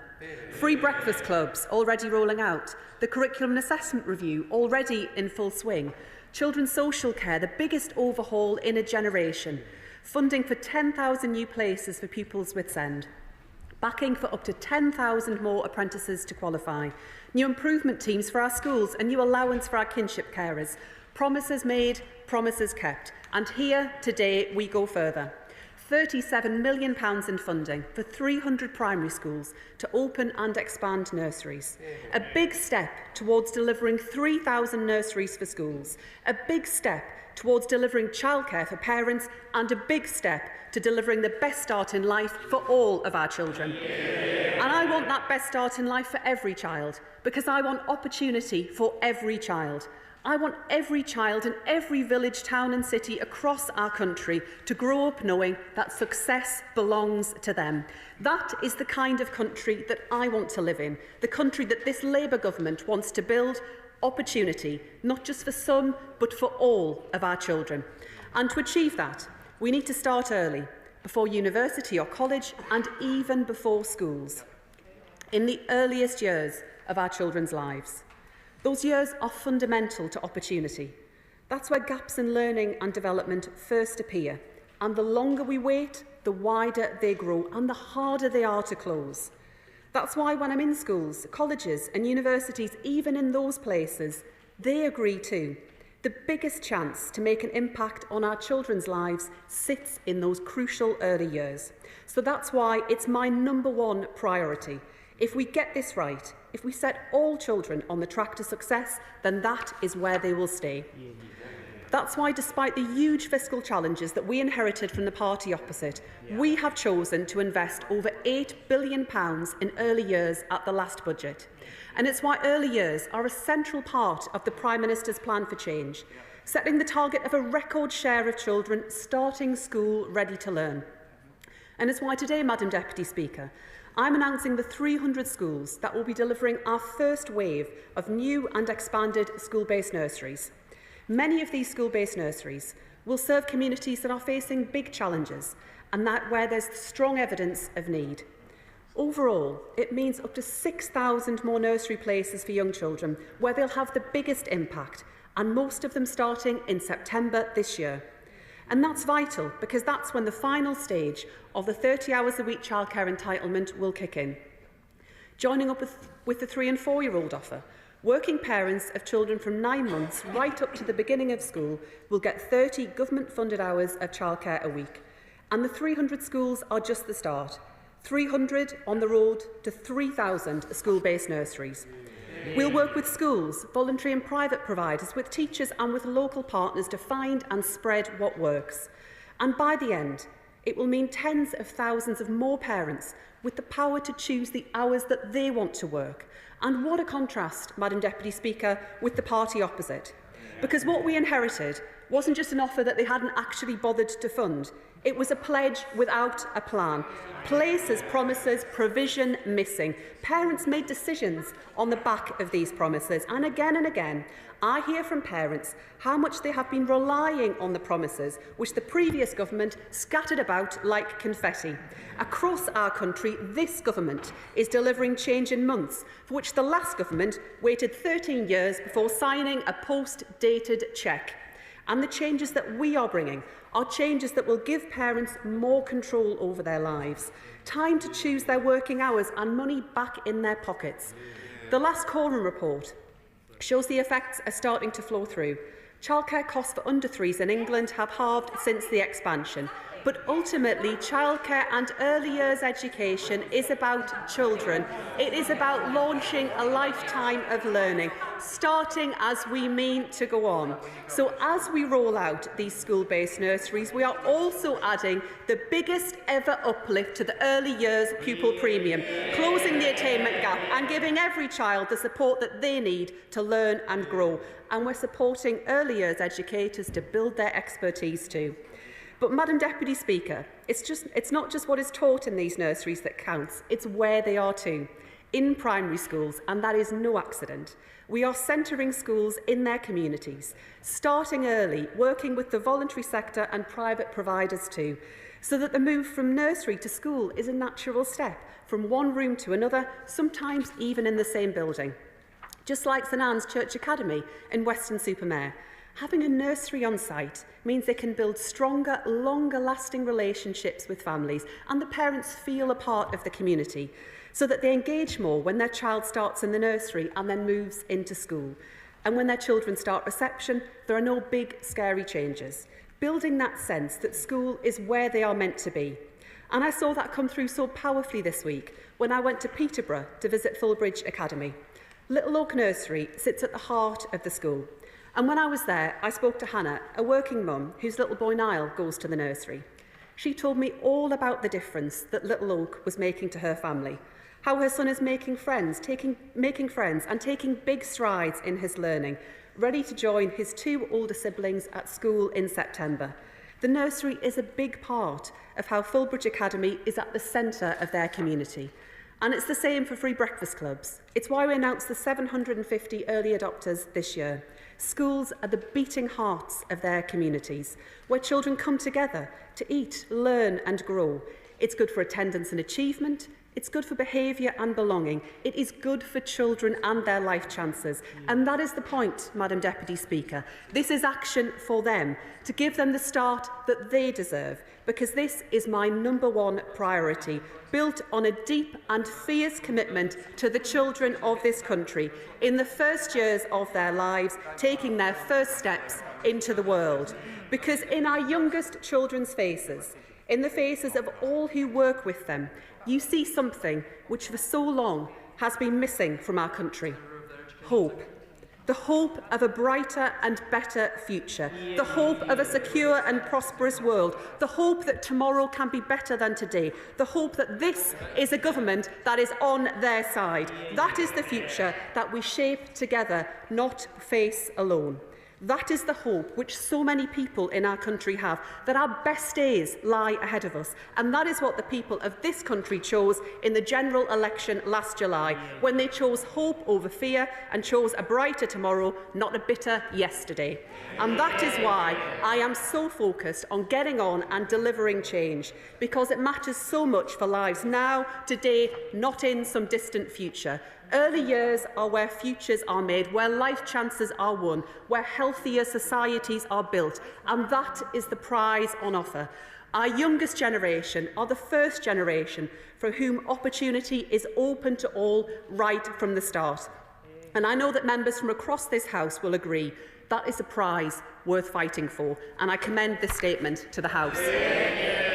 Shadow Secretary of State, Laura Trott. Thank you, Madam Deputy Speaker. Lovely to see you too. And we welcome the announcement today from the Education Secretary, but let's be absolutely clear. The policies she's talking about represent investment of £37 million, but the government are taking away £500 million from nurseries by failing to compensate them for the national insurance increase. This is going to have a catastrophic effect on nurseries up and down the country, who are either going to be forced to close or put their prices up. And catastrophic is not my word, Madam Deputy Speaker, but that of the Early Years Alliance, following Labour's national insurance bombshell on the childcare sector. In her statement, the Education Secretary said that she inherited a pledge without a plan. What a load of nonsense, Madam Deputy Speaker. It is our plan that is delivering the expansion of funded childcare this autumn. It is our plan that she herself today confirmed has already halved costs for under threes, according to independent research. That's our plan, Madam Deputy Speaker, and it is her plan that is shutting nurseries up and down the country and will put up costs for parents. Just last week, I hosted a roundtable with some of the unsung sector, nurses who were in tears, real decisions about whether they can keep open. Madam Deputy Speaker, one of the owners shared with me that she's stopping her own salary so that she can continue to pay her staff the amount that they deserve. Shameful. Another owner, Madam Deputy Speaker, was having sleepless nights, worrying about how she would provide proper care to the children she can no longer afford with staffing costs, thanks to this government's decisions. It is clearly absurd for the government to ask the sector to absorb the increases of national insurance while keeping the fees the same. The consequences of this are entirely predictable. They will either have to close or put up their prices. A recent survey from the Early Years Alliance said that, sadly, around 400 nurseries they spoke to may have to close due to this government's jobs tax. This is what the Education Secretary's #1 priority looks like. And parents will lose out too. According to the National Day Nurseries Association, increases to national insurance contribution will force nurseries to raise their fees by 10%. These are the obvious consequences of this government's decisions. So, will the Education Secretary finally admit today how much the jobs tax is costing the childcare sector? What is it? Will she monitor the impact of closures thanks to her jobs tax on childcare availability? And on the specifics of her announcement today, can she confirm the locations of the schools-based nurseries and how they were chosen? Is it on the basis of surplus primary places, or are they in areas where we need more childcare provision? If it's the latter, how were they identified? These nurseries will be school-paced, so is it her intention that they will mimic the school timetable, or will they be year-round provision and longer than the school day? And will these school-based nurseries be compensated for the impact of the jobs tax? And if so, what will she do to address the inequity that that will cause with other providers? As the Early Years Alliance has said today, if the government is truly serious about breaking down barriers to opportunity, it must come to the realisation that increasing school-based provision can only ever be one piece of the puzzle. Failing to recognise this will simply mean that more families lose out. They are right, Madam Deputy Speaker. Under this government, more families will lose out. While I welcome the announcement, the reality is that Labour's decisions are making childcare more expensive and harder to find, and hard-working families will bear the brunt of this government's failure. It is time for the Education Secretary to stop making broken promises and actually make early years her #1 priority. Secretary of State.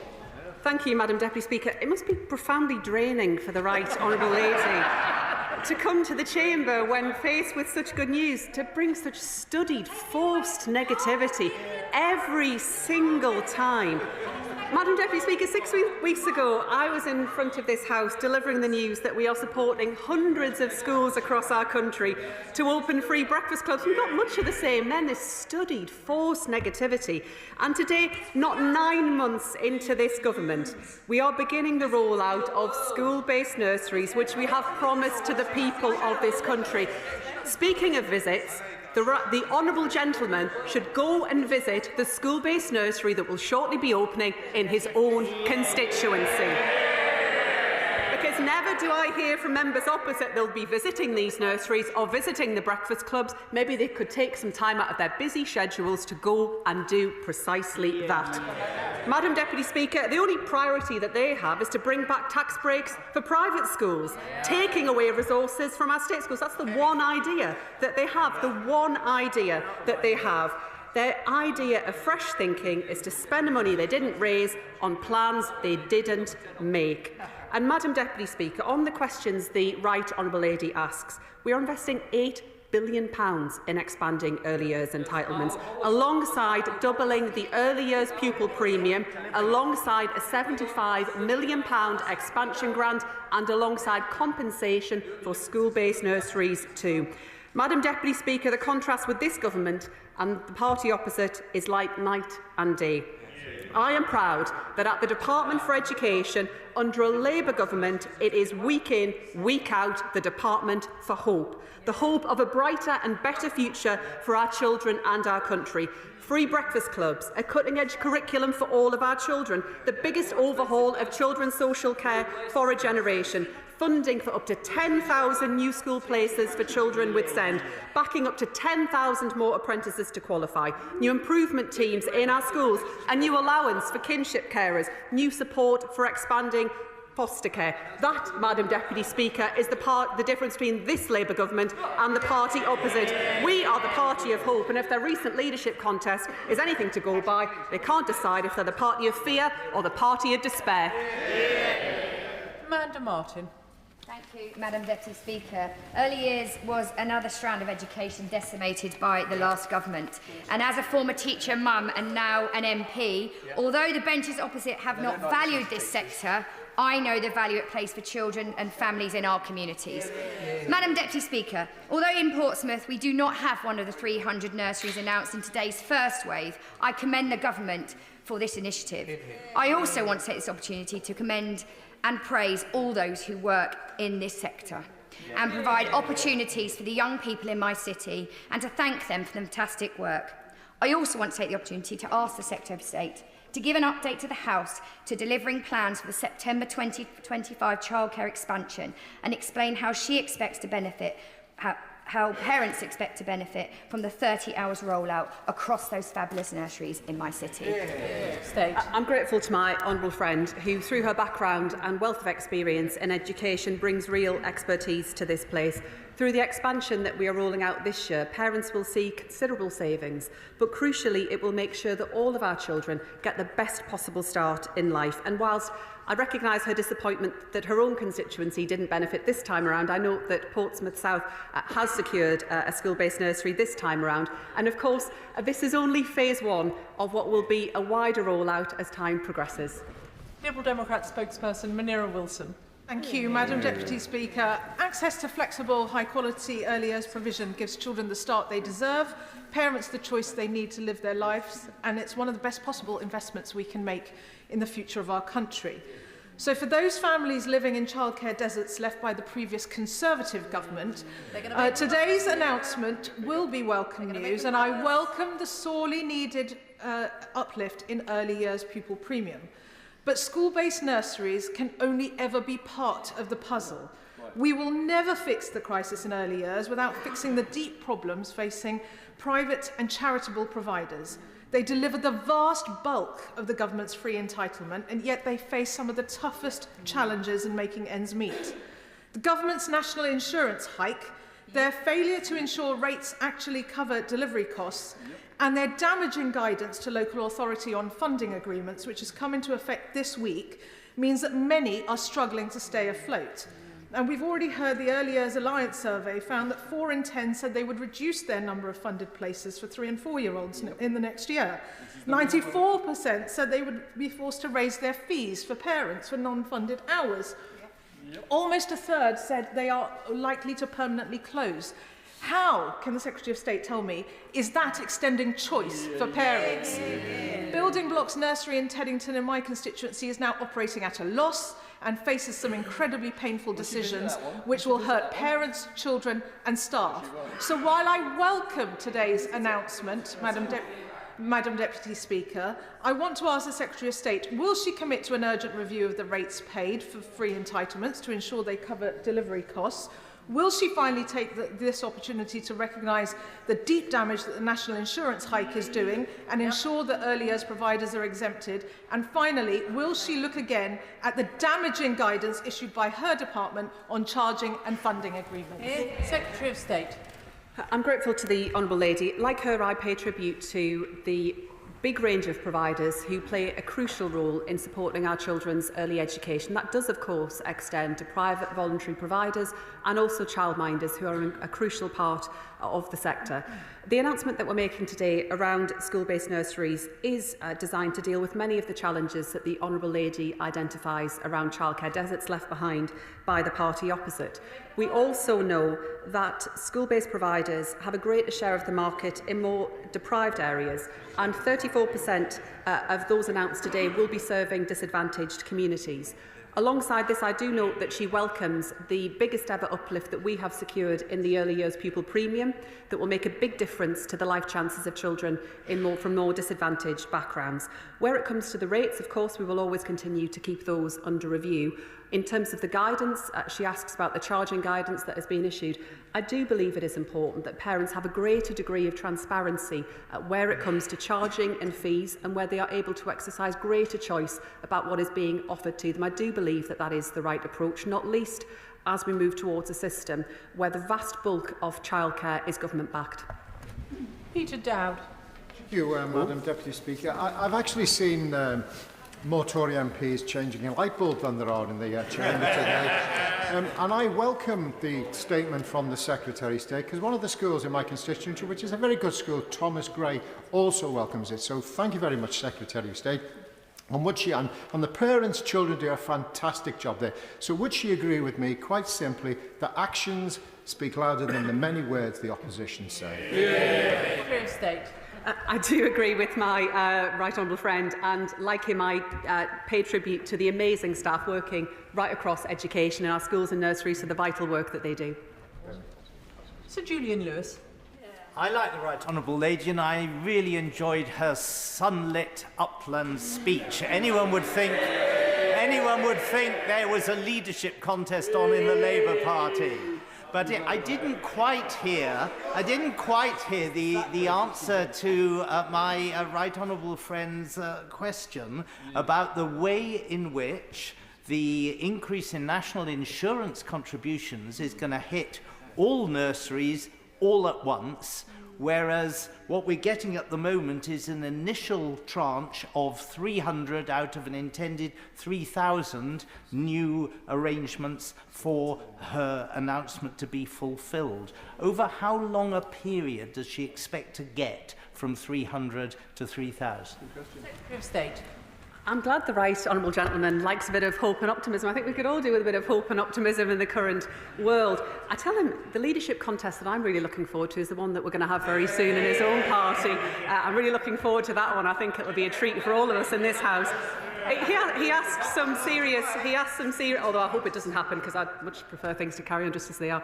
I note the questions that the honourable gentleman asks. What I would say is that we have secured an extra £2 billion at the budget, taking that total to £8 billion for early years entitlements. In addition to that, a £75 million expansion grant, compensation for public sector employers, and alongside that, the biggest ever uplift in the early years pupil premium. We are working very closely with the sector in order to deliver the places and the staff that are required, and will continue to do so in the months ahead.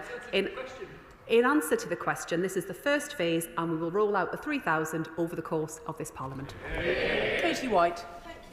Speaker, can I warmly welcome the refocusing on early years from this government, and can I welcome the school-based nursery announcements today. Particularly, I'm excited about the one at Tranmere Park Primary in Guiseley in my constituency. Can I ask the Secretary of State, how many children do we think will be affected by this announcement, and how many parents are going to be benefiting from it as well? Secretary of State. I'm grateful to my honourable friend, and I look forward to the extra places that will be available in her constituency to serve local families.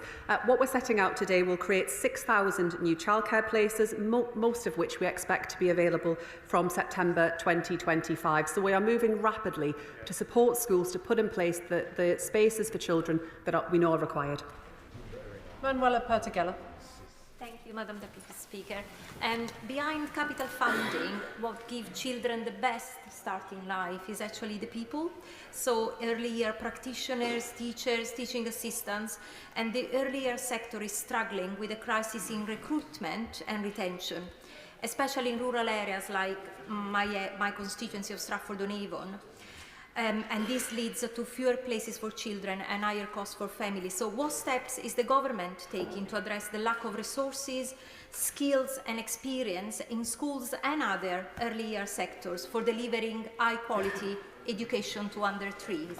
Secretary of State. I agree with the Honourable Lady that it is the brilliant people working in early years education who make the biggest difference to our children's life chances. Of course, we need to put the capital in place to create the physical provision, but it is the people that deliver it that matter the most. And I know she brings expertise to this House. I agree that there is more to do in terms of supporting the workforce. We have already taken important steps to support the sector to recruit and retain more staff ahead of the final phase of the rollout. We've also recently introduced an experience-based route to working in the sector at level 3, and also published the Early Years Teacher Degree Apprenticeship Standard, a new undergraduate route to early years teacher status. But we'll be setting out more details later this year as to wider reform, including looking at the questions she raises around workforce. Graham Morris. Thank you very much.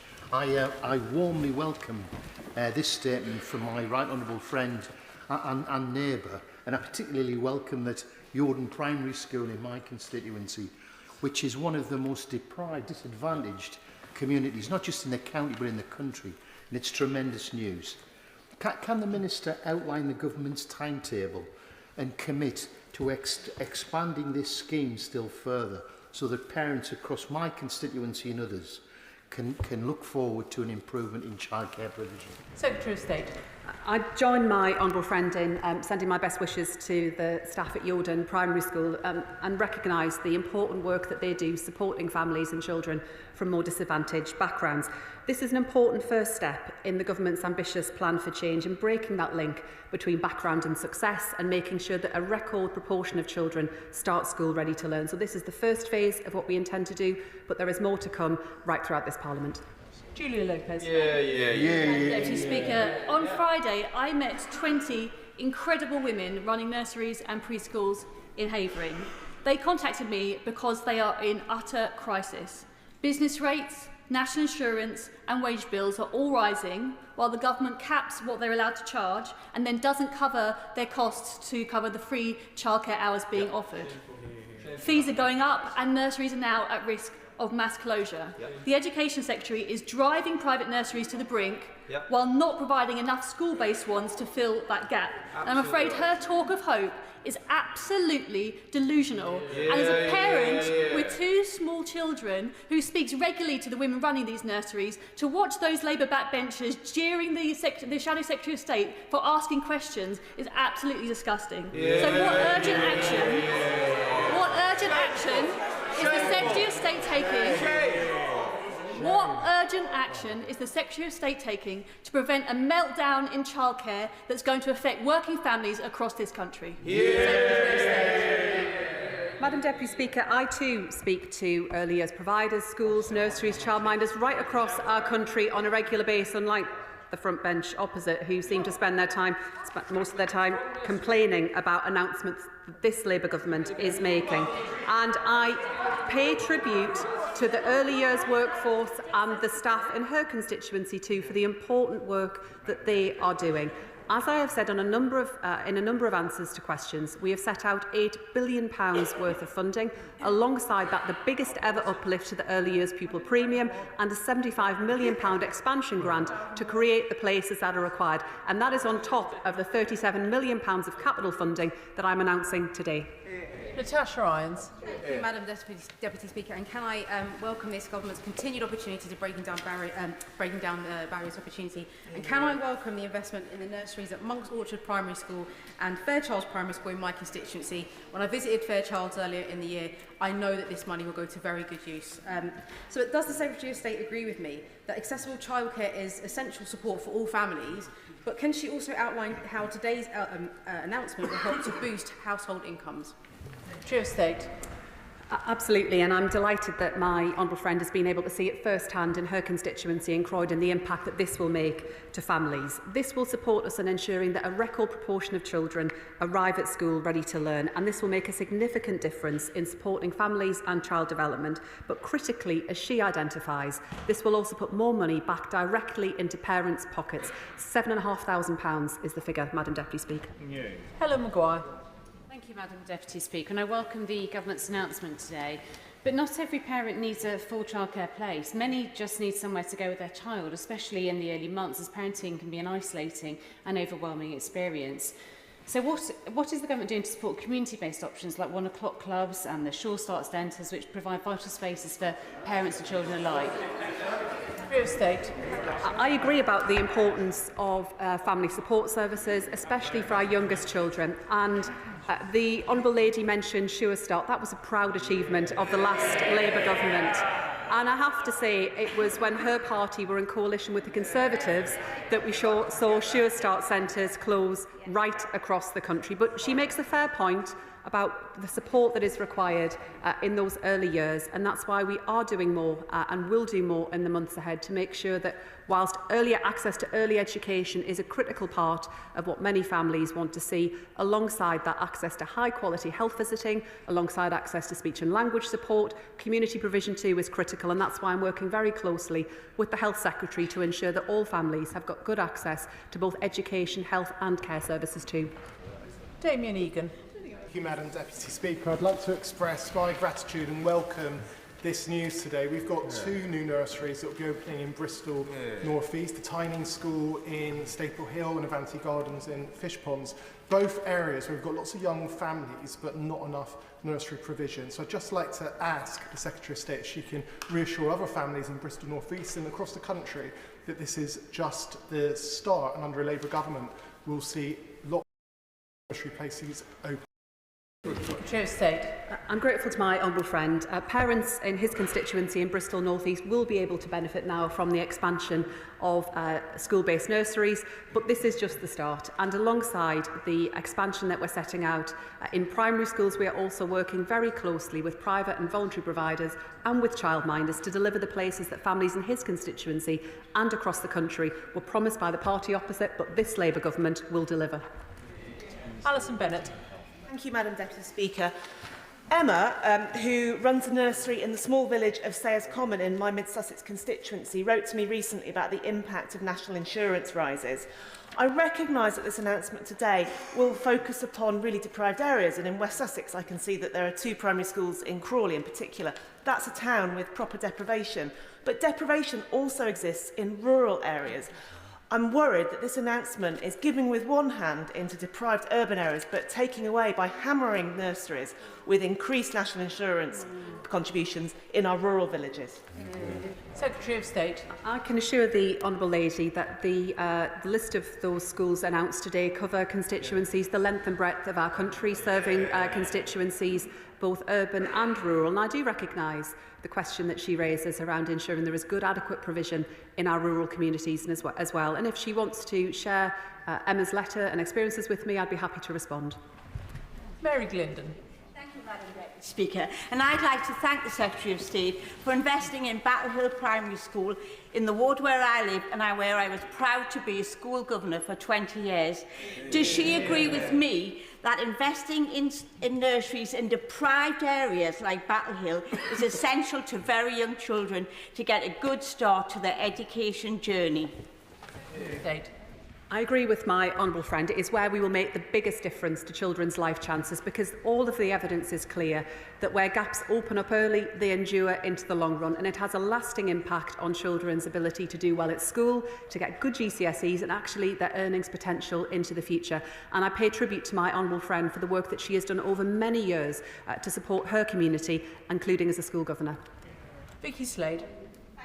Speaker, whilst I too are really excited about these opportunities for some communities, I am really concerned about the growing gap between the school-based nurseries and community-based ones. Settings like Cuddles, Nature Nursery and Trailway Tots in my constituency of Mid Dorset, North Pool. When they have written to ministers to express their concerns, they've often been encouraged to apply for small business rate relief. But given the space standards, this simply doesn't apply. The average early year setting for 23-24 was 21,000, so they simply can't apply because of the standards required by the Education Service. In Wales and Scotland, nurseries are exempt from business rates and schools have it factored into their funding formula. So how are we going to make sure that community settings benefit and that we're not just seeing children transferred, toddlers transferring into these school settings and closing other settings? True State. If the Honourable Lady would like to write and share further information I'm sure my honourable friend, the Minister, would be happy to respond to the questions that she raises. In terms of today's announcement, just to give her some reassurance, 27 of the schools that will be receiving funding will be in a partnership with a private or voluntary early years provider on a school site. But there are important partnerships that can be done in that manner. And alongside that, many of the providers that will be delivering that service that we're announcing today will be doing so around the school day as well. Many schools will ensure that there is provision throughout the year, but also at the start and the end of the school day too, often delivered in partnership with private and voluntary providers. Jenny Riddle-Carpenter. Thank you, Madam Deputy Speaker. 4 schools in Suffolk will benefit from today's announcement, and 2 of those schools are in my constituency of Suffolk Coastal. So I'm delighted that Raydon Primary School and Waldring Primary School will benefit from this.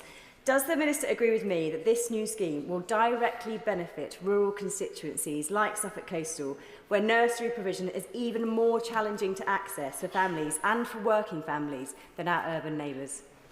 State. My honourable friend raises an important point, and I'm delighted to hear about the impact this will make in her constituency of Suffolk Coastal and across Suffolk. We do believe that in rural communities there is an important role for school-based provision in expanding early years opportunities. Where we already have schools right at the heart of our communities, this announcement today will allow for further provision, creating early years places, so support for children and for families, but crucially an important step in supporting child development as well. Dyke. Deputy Speaker, I welcome the announcement today because Curry Mallet Church of England School in Glastonbury and Somerton was successful in this round of funding and can expand their early years provision. But there are many early years providers like Haswick Moor Childcare in Barrington that face significant funding challenges. So given that more than 3/4 of entitlement places are provided by private, voluntary or independent nurseries, why are these not more central to expansion plans as they continue to face the nightmare of employment national insurance contributions, price rises and, sadly, risk of closure? True State. Madam Deputy Speaker, they are central to our plans and they have a critical role to play in supporting children and families and delivering on the rollout. But what I'm also keen to stress, Madam Deputy Speaker, is that school-based nurseries also have an important role too, supporting children from more disadvantaged communities where they already have a higher proportion of the market share. We think that can be expanded further in order to provide really high quality early years provision, working together with private, voluntary and independent providers. Matt Rodder. Thank you, Madam Deputy Speaker. May I pay tribute to the early years workforce. I would like to strongly support the Secretary of State's announcement today, and indeed the way in which it builds on other announcements made recently by her and her department. Could she say a little bit more about the benefits, particularly to the most disadvantaged children, including those who might have English as a second language? Secretary of State. I'm grateful to my honourable friend. We know from all of the evidence that children from the most disadvantaged backgrounds have the most to gain from high quality early years education. That's why today's announcement will allow us to provide more places for children and for families, alongside the expansion and the big uplift in the early years pupil premium, again determined to make sure that children from more disadvantaged backgrounds are able to take up places where it comes to childcare. Paul Kohler. Thank you, Madam Deputy Speaker. I welcome the Secretary of State's announcement today, in particular the increased funding. However, the Government needs to address problems funding nursery provision in the private sector as well. Castle Kindergarten in my constituency has written to me about how new restrictions on what nurseries can charge parents to bridge the gap between government funding and the actual costs of childcare services are placing most private providers in a precarious position. A recent article in The Times highlighted that nearly 60% of childcare providers plan to limit the number of government-funded places due to these restrictions. So can the Secretary of State meet with me and my constituents to discuss this issue? True State. Thank you, Madam Deputy Speaker. My honourable friend, the Minister, will be happy to meet with the honourable gentleman to discuss this further. Where it comes to charging and guidance, I would just say that I do believe it is important that parents also have transparency around what they are being charged and what they're being charged for, especially where it comes to accessing government-backed provision. I do think that is an important principle. In terms of the funding, as I've set out already to this House, we have increased the early years pupil premium by 45%. Alongside that, the £75 million expansion grant. And just this year, Madam Deputy Speaker, to give one example, the rate for under twos has increased on average by 3.4%. Sally Jameson. Deputy Speaker, I welcome today's announcement of capital funding, especially to Armthorpe's Shorewood Academy in my constituency. So can the Secretary of State confirm what revenue funding these nurseries will also receive as a result of today's announcement? Secretary of State. I'm grateful to my honourable friend. The investment in her constituency will allow parents to take up the offer around expanded childcare and entitlements. We will make sure that the places are available for parents, and eligible parents will be able to access the entitlements that we are expanding and rolling out with the £8 billion of investment that we announced at the budget. Callum Anderson. Thank you, Madam Deputy Speaker, and I thank the Secretary of State for her statement. I warmly welcome the inclusion of Great Horwood Church of England School in their first round of funding. The school's head teacher, Paula Shaw, like every school leader across Buckinghamshire, Milton Keynes and across the country, is working tirelessly to ensure that every child and their family has the opportunity to thrive. So does my right honourable friend agree with me that it is vital that that parents in both urban and rural communities never have to choose between their family and their job? Secretary of State. I agree with my honourable friends, and I pay tribute to Paula Shaw and the team for all of the work that they are doing to support children and families. We were delighted that so many schools came forward to apply to take part in this first phase. Demand far outstripped supply, so we will be returning to this. But I'm delighted that Paula and her team felt able to take part in this and see the benefits that the extra places will bring to his constituents. Paul Foster. Thank you, Madam Deputy Speaker. Well, what has been a game-changing announcement today for my community in South Ribble. Not only has Runshaw College in Leyland been awarded £1.8 million through the Higher Education Capital Improvement Funds today, but Northbrook Primary Academy in Leyland and Longton Primary School have both been included in the provision of the school-based nurseries, and I'm absolutely delighted, and I thank ministers. Does the Secretary of State agree this is both offering a huge opportunity now for the development of our young children, but also putting large sums of money back in the pockets of working people? We promised, we delivered, and that's why those benches are empty. Thank Secretary of State. Madam Deputy Speaker, my honourable friend is a brilliant champion for the people of South Ribble, and it's a testament to him and his hard work that he continues to make the case for investment. I would say alongside that, in addition to putting more money back into parents' pockets through our breakfast clubs, through rolling out primary-based nurseries, we are also making sure that all of our children get a brilliant start in life. I know he is as passionate as I am about ensuring that we break that link between background and success, that where you're from doesn't determine what you can go on to achieve. Ian Lavery. Thank you, Madam Deputy Speaker. I'm absolutely delighted with today's announcement that the fantastic Ringway Primary School in my constituency in Stake Ford will be amongst the first in the country to have to host a school-based nursery.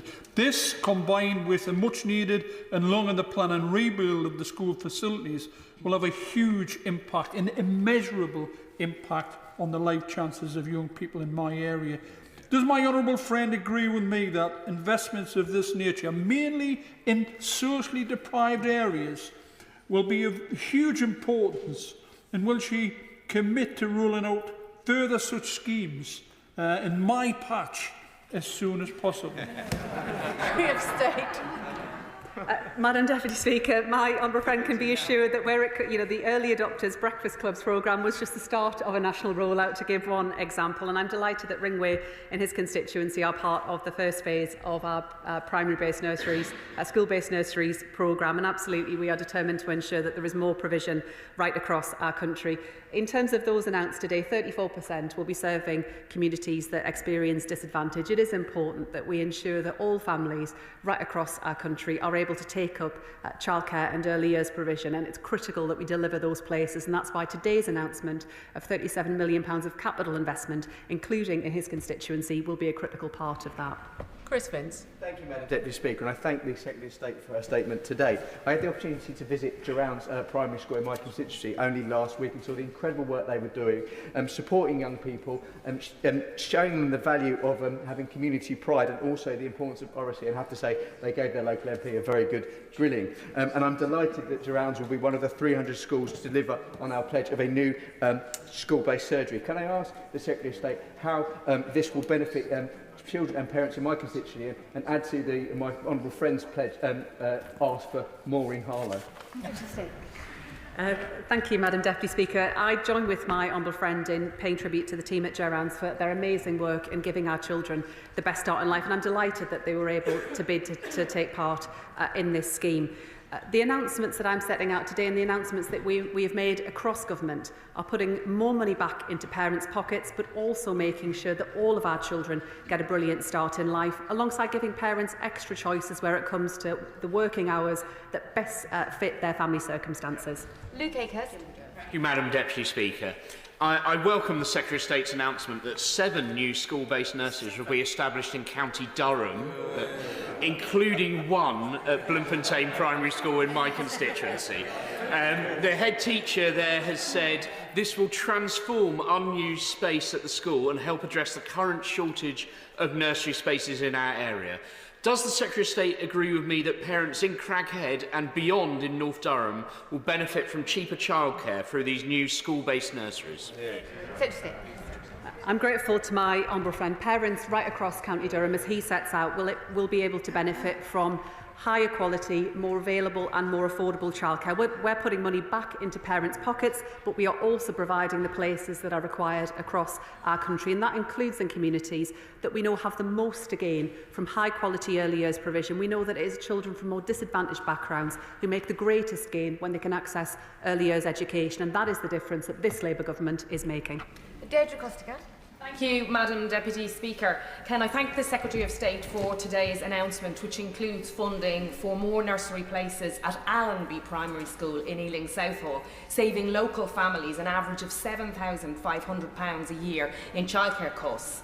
Does she agree that, added to yesterday's increase in the national living wage, which will see £1,400 added to 3 million people's pay packets, that this is a clear evidence of Labour delivering on our promise to make work pay?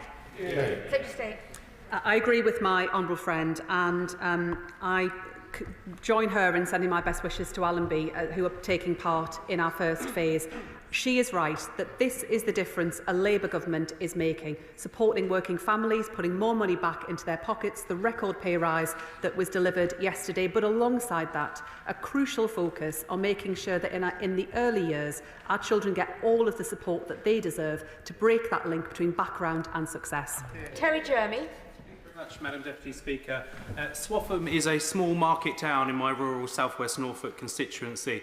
It's seen significant house building over the last few years, so every time I go, they are keen to talk about the impact of childcare and the lack of spaces, which is why I'm so pleased that the Swaffham Church of England Primary Academy is being funded as part of this scheme.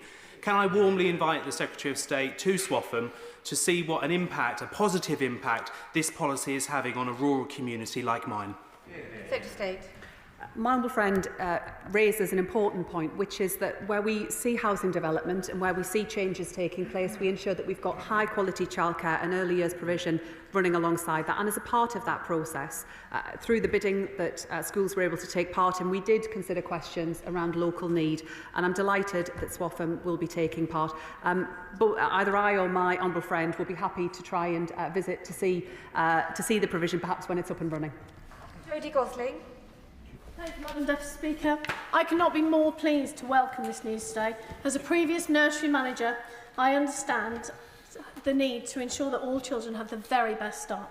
I remember the sense of abandonment when short start health visitors and school nurses were retracted from our community provision, and I, like many others, have had to face salary cuts to myself and salary sacrifices to keep our nursery doors open, not now, but under the previous government in the last 8 years. On Friday, I visited Stockingford Academy, one of the schools benefiting from the announcements today, and heard that their dedicated team and the challenges they faced. In this year's, only 7% of the 75 children are on track. Does the Secretary of State agree with me that this provision will transform high deprivation places that are already facing 46% of their population in high debt? Secretary of State. I'm grateful to my honourable friend, and it takes me back to June last year when, with my honourable friend, who was at that point Labour's parliamentary candidate, we launched Labour's plan to deliver more school-based nurseries. And today, Madam Deputy Speaker, coming out of that plan, we announced the action that parents in this country voted for. Long questions are just going to prevent your colleagues getting in, so please keep them short. Sean Woodcock.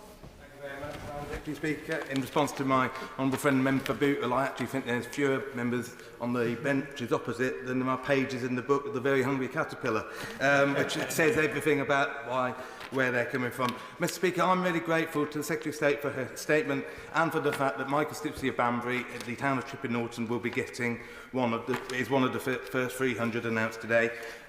Does she find it hard, though, like me, to take lectures from the parties opposite when it comes to the issue of provision of childcare? Secretary of State.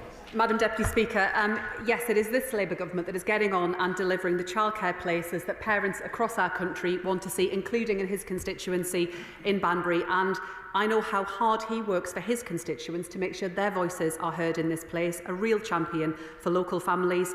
And I want to make sure, together working with him and colleagues right across this House, we deliver better life chances for all of our children. Tristan Osborne. Thank you very much, Madam Deputy Speaker. According to the IFS School Business Report, early years education is vital for children's development. So can I welcome Horsted Infant School and 2 others in Medway and 5 others in Kent announced today? Does the Minister agree with me that this investment, coupled with that given by Labour councils across the country in school streets programmes, will create a true learning environment fit for purpose? Secretary of State.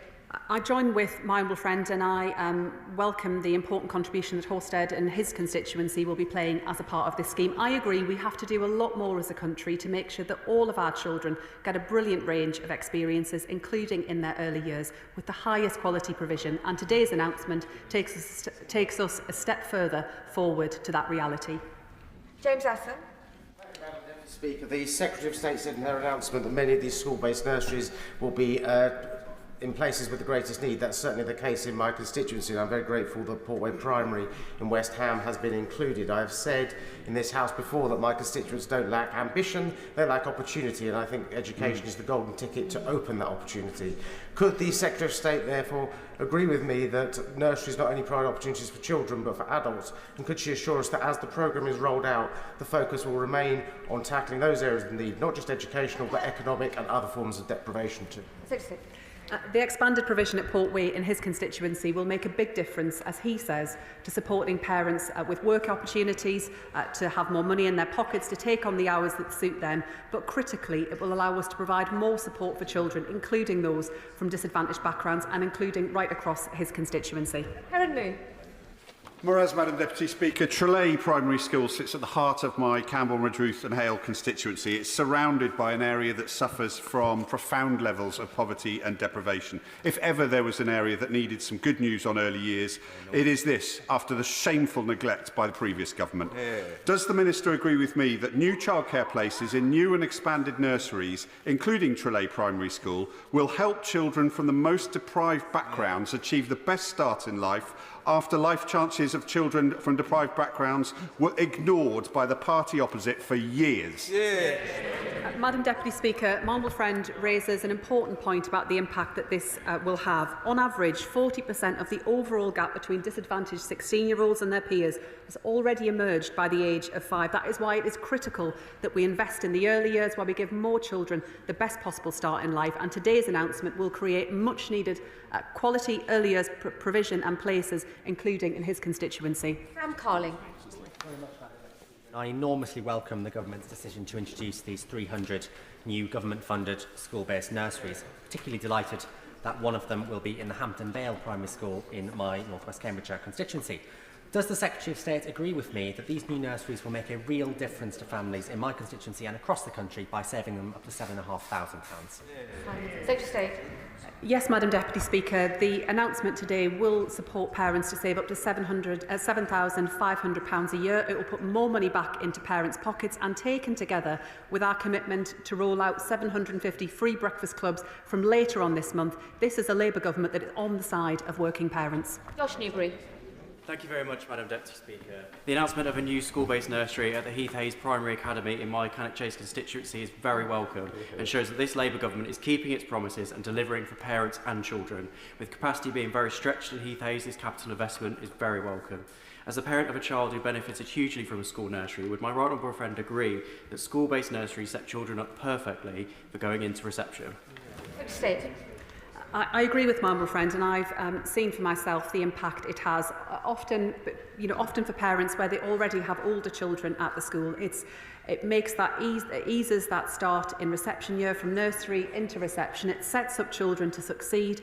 It allows staff, importantly, to build those relationships with parents and with families, and also to identify if there are problems that are developing critically in areas like SEND, where the earlier that we spot problems, the earlier we can intervene and put in place the support that's required. Dave Robertson.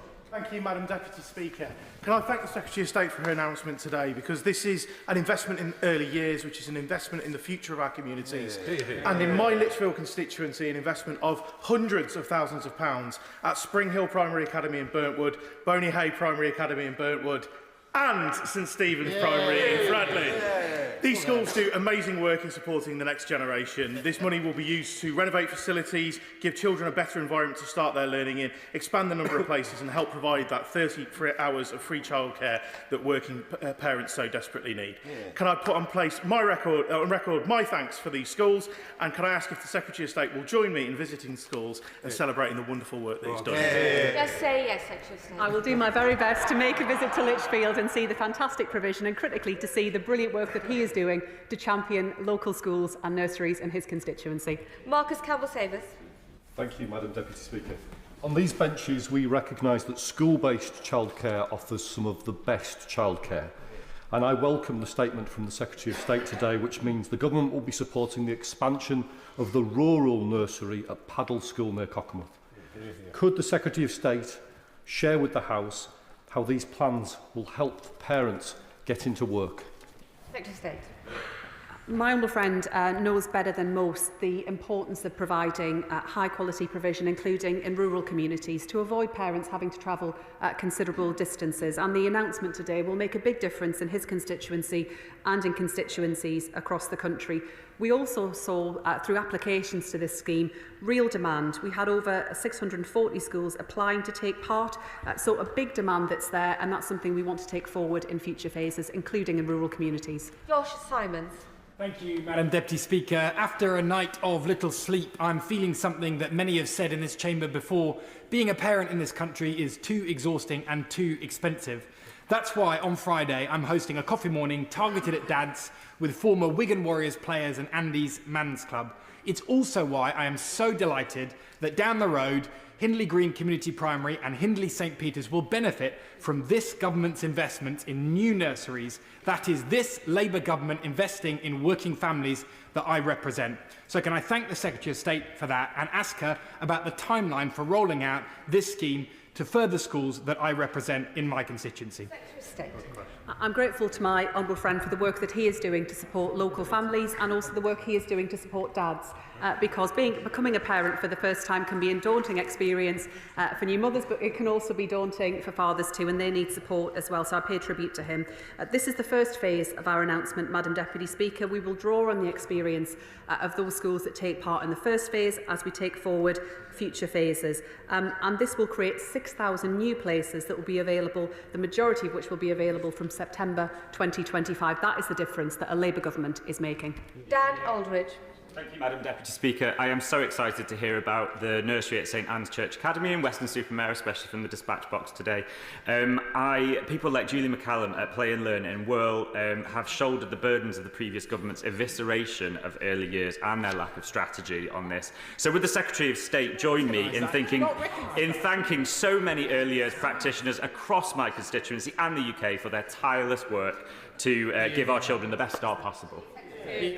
Madam Deputy Speaker, I congratulate the amazing early years workforce and our education workforce in Weston-super-Mare and across our country. They are the people that make the biggest difference in the settings to children. Important as capital is, and today gives us the opportunity to create those places, it is the people that deliver for our children and support them in their earliest years that make the biggest difference, and for that they deserve our praise. David Williams. Thank you, Madam Deputy Speaker. We started out with 6 honourable members on the benches opposite. Divided by 2, that's what's left now. But perhaps, given their track record in this field, the rest have been put in detention for the rest of the day. Madam Deputy Speaker, I'm so proud to see that Smallthorne Primary Academy in my constituency of Stoke-on-Trent North and Kidsgrove has been selected for a new school-based nursery. Will the Secretary of State agree with me that such nurseries are vital in places like Smallthorne, not only for the childcare they provide, but to help with school readiness, for closing the developmental gap early on, and for giving every single child the best start in life? My honourable friend is absolutely right about the difference that early years provision makes and the difference it makes not just in those crucial early years but right throughout children's lives too. The evidence could not be clearer, and I'm delighted that in Smallthorne and in many communities across our country more children will have the opportunity to benefit from high quality early years provision, critical to their life chances but also really important for parents in his constituency as well. Noah Law. Madam Deputy Speaker, I'm sure that the families and children of Pondu Primary School are delighted to welcome the investment in the nursery announced by the Secretary of State today, not least because Central St Austell has sadly become one of the second most deprived ward in the whole of Cornwall. So what impact does the Secretary of State expect this to have on that chances of those children living in deprived families in life? Secretary of State. Madam Deputy Speaker, we know that children from more disadvantaged backgrounds have the most to benefit from high quality early education, and they benefit the most when that starts earlier. And we know also alongside that so much of the overall gap has already opened up, and that 40% of the overall gap between disadvantaged 16-year-olds and their peers has already emerged by the age of 5. That's why it is essential that we do more to support children and families when they are younger. It is right for those children, it is right for families, but it is also an investment in our country's future. Andrew Pate. Thank you, Madam Deputy Speaker. Looking at the benches opposite, I bet the front bench are glad this is a debate about nurseries rather than school attendance. Truancy. Can I thank the Secretary of State for joining me in Peterborough earlier this week to meet the fantastic pupils, parents and staff at Fallbridge Academy who are excelling in giving great education to students in my constituency. Will she join me in congratulating and paying tribute to Ben Erskine and the brilliant staff team at that school? And does she agree with me that with leadership, a relentless focus on standards, and with the resources we're seeing in today's announcement, there is absolutely nothing that can hold back the ambition of working class communities like mine? Madam Deputy Speaker, I was delighted to join my honourable friend in visiting Fallbridge and to meet with the brilliant staff team that are doing so much to support all children in that community to achieve all that they are capable of, that there should be no ceiling on their ambition and on their aspiration, including in working class communities. And with my honourable friend as their Member of Parliament, I know he will continue to champion his constituency, his community, and ensure that alongside our plan for change, we deliver a country where background is no barrier to getting on in life and where we break that link between background and success. Peter Swallow. Thank you, Madam Deputy Speaker. Can I warmly welcome the news that Uplands Primary School in Sandhurst has been awarded funding to expand its school-based nursery? And will the Secretary of State set out what this will mean for Labour's commitment to delivering better, top-quality childcare for families across my constituency and across the country?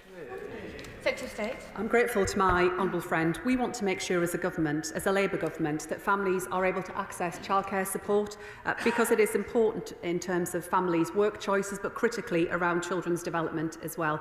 It's why we have set ourselves an ambitious target of ensuring that a record number of children are school ready, and high quality early years provision, including in his constituency, is a critical part of that. But alongside it, this announcement today will put more money back into parents' pockets. Final question, Michael Wheeler. Thank you, Madam Deputy Speaker. I feel like I should possibly declare an interest at this point as the proud dad of a little boy who is literally taking his first steps as our government takes these important steps in a critical area. I welcome the statement and all of the Secretary of State's work in this area, and I particularly welcome the fact that St Stephen's in my constituency of Worsley and Eccles will be home to one of these nurseries. As the Secretary Secretary of State well knows, I have long been a champion of available, affordable and accessible childcare, especially for working parents. Does she agree with me that delivering on these aims is a real sign that our government is delivering for children and their parents? Secretary of State. Madam Deputy Speaker, my honourable friend is absolutely right, and for many years when we were a party in opposition alongside him, I campaigned to make sure that working parents get the support that they need in order to get on at work, to have good working standards and conditions, and critically that they can access high quality early years provision and childcare. And today's announcement, around £37 million of extra capital investment, including at St Stephen's in his constituency, will make a big difference to working parents in his constituency across our country, but is also an important part of this government's plan for change, breaking that link between background and success. That is the end of the education statement. I'll let the benches swap over. Point of order, Sam Carling. Madam Deputy Speaker. I'm looking for your guidance on how I can raise a breach of the behaviour code by the Honourable Member for Clacton. He was gallivanting around my constituency yesterday, and I thought it a real shame that he didn't tell me in advance, as the behaviour code requires him to do. Well, I could have taken him around all of the communities that would be impacted by his party's plans to privatise the NHS. But this follows an earlier incident in February, where the Leader of the Opposition, the Right Honourable Member for North West Essex, also visited my constituency without telling me in advance. So can I ask how I can ensure that Section 43 of the Behaviour Code is upheld in future? I am grateful to the Honourable Member for giving notice of his point of order. I take it he has notified the members concerned that he intended to refer to them. I should remind all Honourable Members that they must inform colleagues in advance whenever they intend to visit another colleague's constituency, unless it was done for private purposes, and that is now most definitely on the record. Point of order, Madam Deputy Speaker. A point of order, Ben Obsojecti. I would seek your guidance on this important matter. 2 weeks ago, the Honourable Member for North West Cambridgeshire came to my constituency campaigning and did not inform me that he was visiting, and so I would very much welcome if you could perhaps take this opportunity to remind him of the Behaviour Code too. Well, the Honourable Member, if he was following procedure, should have informed me or the clerks that he was intending to raise the point of order. Maybe that is a slight for next time. But no doubt his point has been raised and recorded and notified. We do not need continued points of order on this issue. Thank you so much. We'll proceed. We now come to presentation of bills, groceries labelling. Presentation of bill, Blair McDougall.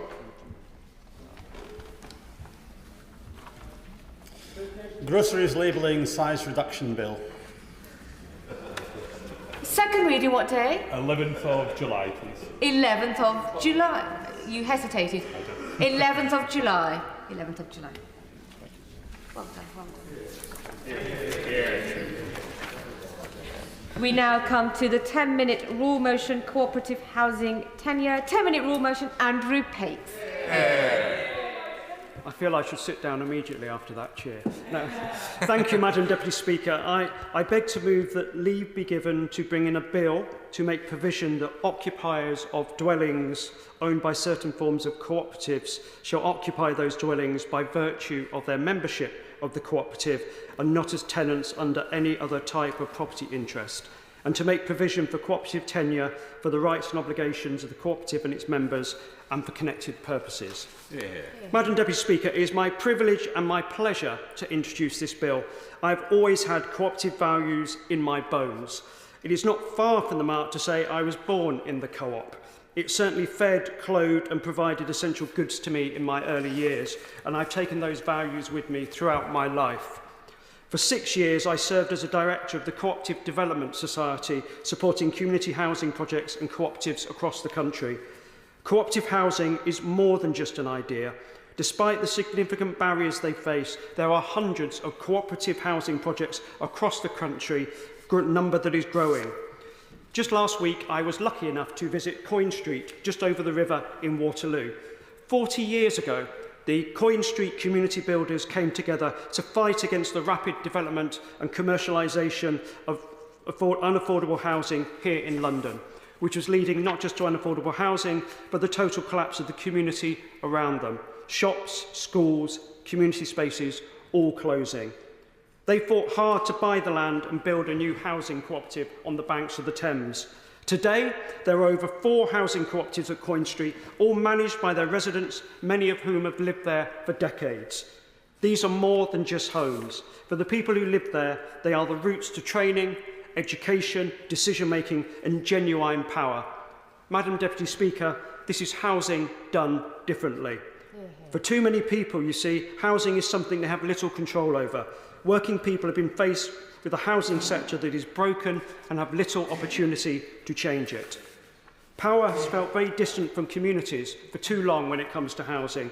But for cooperative housing projects, power has always sat directly with residents. When decisions are made, residents are in the driving seat. They have an active stake in saying the places they call home. The power of that should not be underestimated. And crucially, they provide an alternative to the spiralling rents and mortgage costs that too many members in this House will be familiar with and that have plagued the housing sector for decades. So I want to place on record my thanks to Lucy Grove and Finn Byrne from the Coin Street team and Tom, the Coin Street resident, for all the work they do to promote cooperative housing and its potential and for showing me around last week. I'd also like to put on record and pay tribute to David Rogers, the long-standing Chief Executive Officer of CDS Housing, and his successor, Linda Wallace, and to my great friend Laura Blake for all the work she did alongside me promoting cooperative housing. Because I believe now is the moment to grasp the opportunity that cooperative housing offers. Just last week, the Government announced a new funding package for community-led housing, cooperatives and community land trusts, unlocking thousands more homes over the next decade. This Labour government understands that community-led housing is about putting power in the hands of local people who will take a lead in designing their homes they want to see in their communities. This is the first time the government has supported this approach to finance house building at this scale, and it has rightly been warmly welcomed by the sector and by communities who want to get involved in locally led community housing solutions. But unlocking the power of cooperative housing will only be possible by giving it foundation in law. Cooperative housing does exist here in the UK, and in many cases it thrives. But local people seeking to form a housing cooperative face an uphill legal battle. Without tenure being set out in law, advisors, regulators, lawyers, banks and others who would normally be tasked with supporting people with their housing are not properly equipped to do so. The United Nations has declared this to be the International Year of the Cooperatives and has called on member states to create an enabling environment for cooperatives. This Labour government already has a bold commitment to double the size of the cooperative and mutual sector and has been clear that cooperatives should play a vital role in driving inclusive growth that is felt by working people and communities. So now should be the moment to commit to a cooperative housing tenure alongside that, to enable this part of our sector to grow and thrive in a way that has never been enabled previously. As is sadly often the case, the UK lags behind our neighbours and around the world when it comes to cooperative housing and its position in law. Sweden has had cooperative housing law for more than a century, Norway for almost 80 years, and it is no surprise in those two countries and many more, cooperative housing is far more prevalent and successful than here. To close, Madam Deputy Speaker, I want to reflect briefly on the role cooperative housing projects are playing in their wider communities. I am proud and privileged to be a Labour and cooperative MP and to be part of the Cooperative Party's campaign Community Britain, which argues that work is already underway in so many of our communities to solve in serious innovative ways the big challenges our country faces. We see this in local community-owned energy projects coming together not just to tackle climate change with clean energy, but also to upskill local people. We see this in agriculture with amazing initiatives like the English Mustard Growers Cooperative, keeping mustard alive in this country, in my constituency and across the east of England. We see it in local initiatives like Men's Sheds, fighting the loneliness epidemic, or community kitchens, bringing together people from different cultures together. What I learned at Coin Street is that it is more than just a housing development. The cooperative model has fostered a genuine community. Built on land owned by the cooperative is a community pub, a collection of small independent businesses, a multi-purpose, inclusive neighbourhood centre, including a nursery, and a soon-to-be-developed community leisure centre. They even have a relationship with the renowned Rambay Ballet School nearby, which allows residents in the cooperative of all ages to access dance and culture at accessible and affordable prices. Coin Street is a rich community led by the needs and wants of local people. All of this starts with the cooperative model, groups of people coming together to build something different and to reap the benefits. At a time when shared spaces like community centres, pubs, leisure centres have disappeared across the country, there is surely a case for this model to come to the fore. I move this motion. The question is that the honourable member have leave to bring in the bill. As many of the opinions say aye. Many opinions say aye. Of the contrary, no. The ayes have it. The ayes have it. Who will prepare and bring in the bill?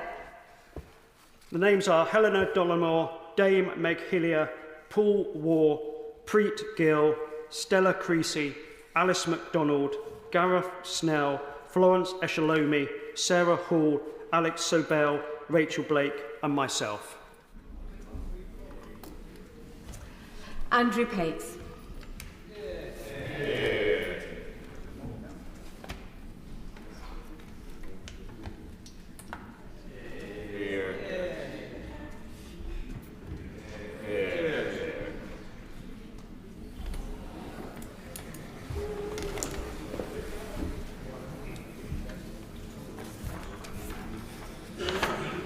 Cooperative Housing Tenure Bill. Second reading what day? Friday, 13th of June. Friday the 13th of June. Yeah. Well done.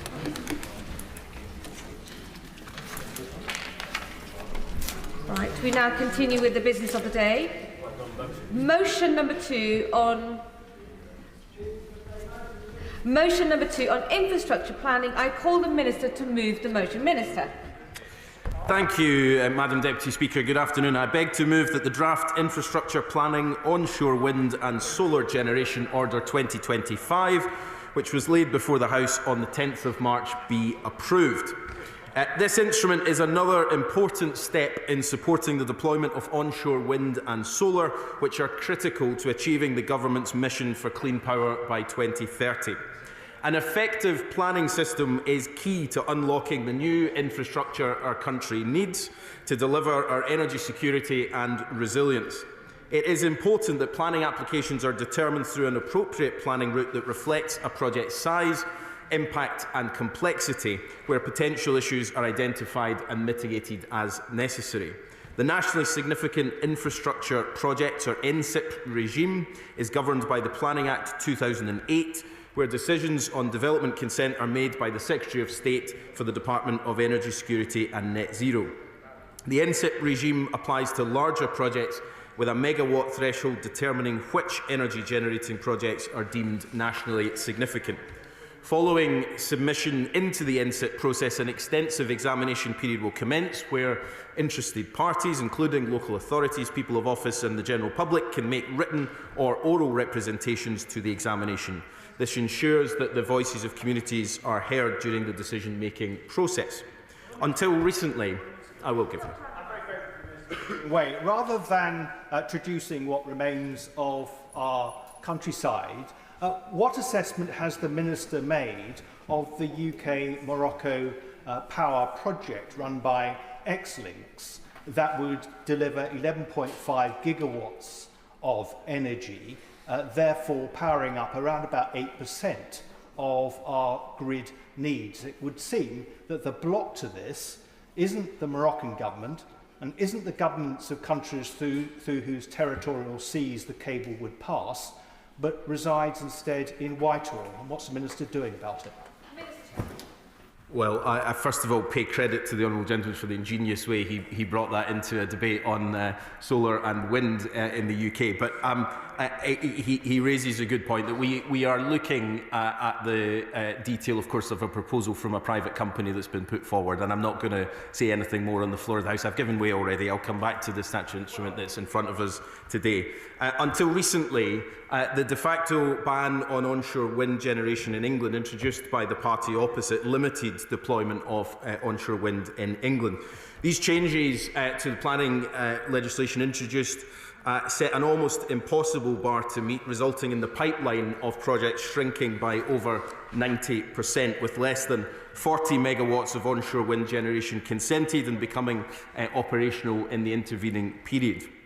In July 2024, this government disapplied those planning policy tests and committed to reintroducing onshore wind into the NSIP regime, reversing the damaging policies of the past 10 years and placing onshore wind on the same footing as solar, offshore wind and nuclear power stations. As such, through this instrument, onshore wind projects with a generating capacity of over 100 megawatts in England will be eligible to be consented under the NSIP regime. 100 megawatt thresholds. I will give way. Thank the Minister for giving way. I think this legislation is crucial for achieving our net zero commitments. GE Vernova, which is a renewable company in my constituency of Stafford, Eccleshall and the Villages, recently struggled with really long waiting times for an expansion of their site, which has recently been approved, which for my constituency means good new jobs for people that live there, but also I think it exemplifies the importance of streamlining the planning process, which will eventually lead to lower bills for people in my constituency and around the country.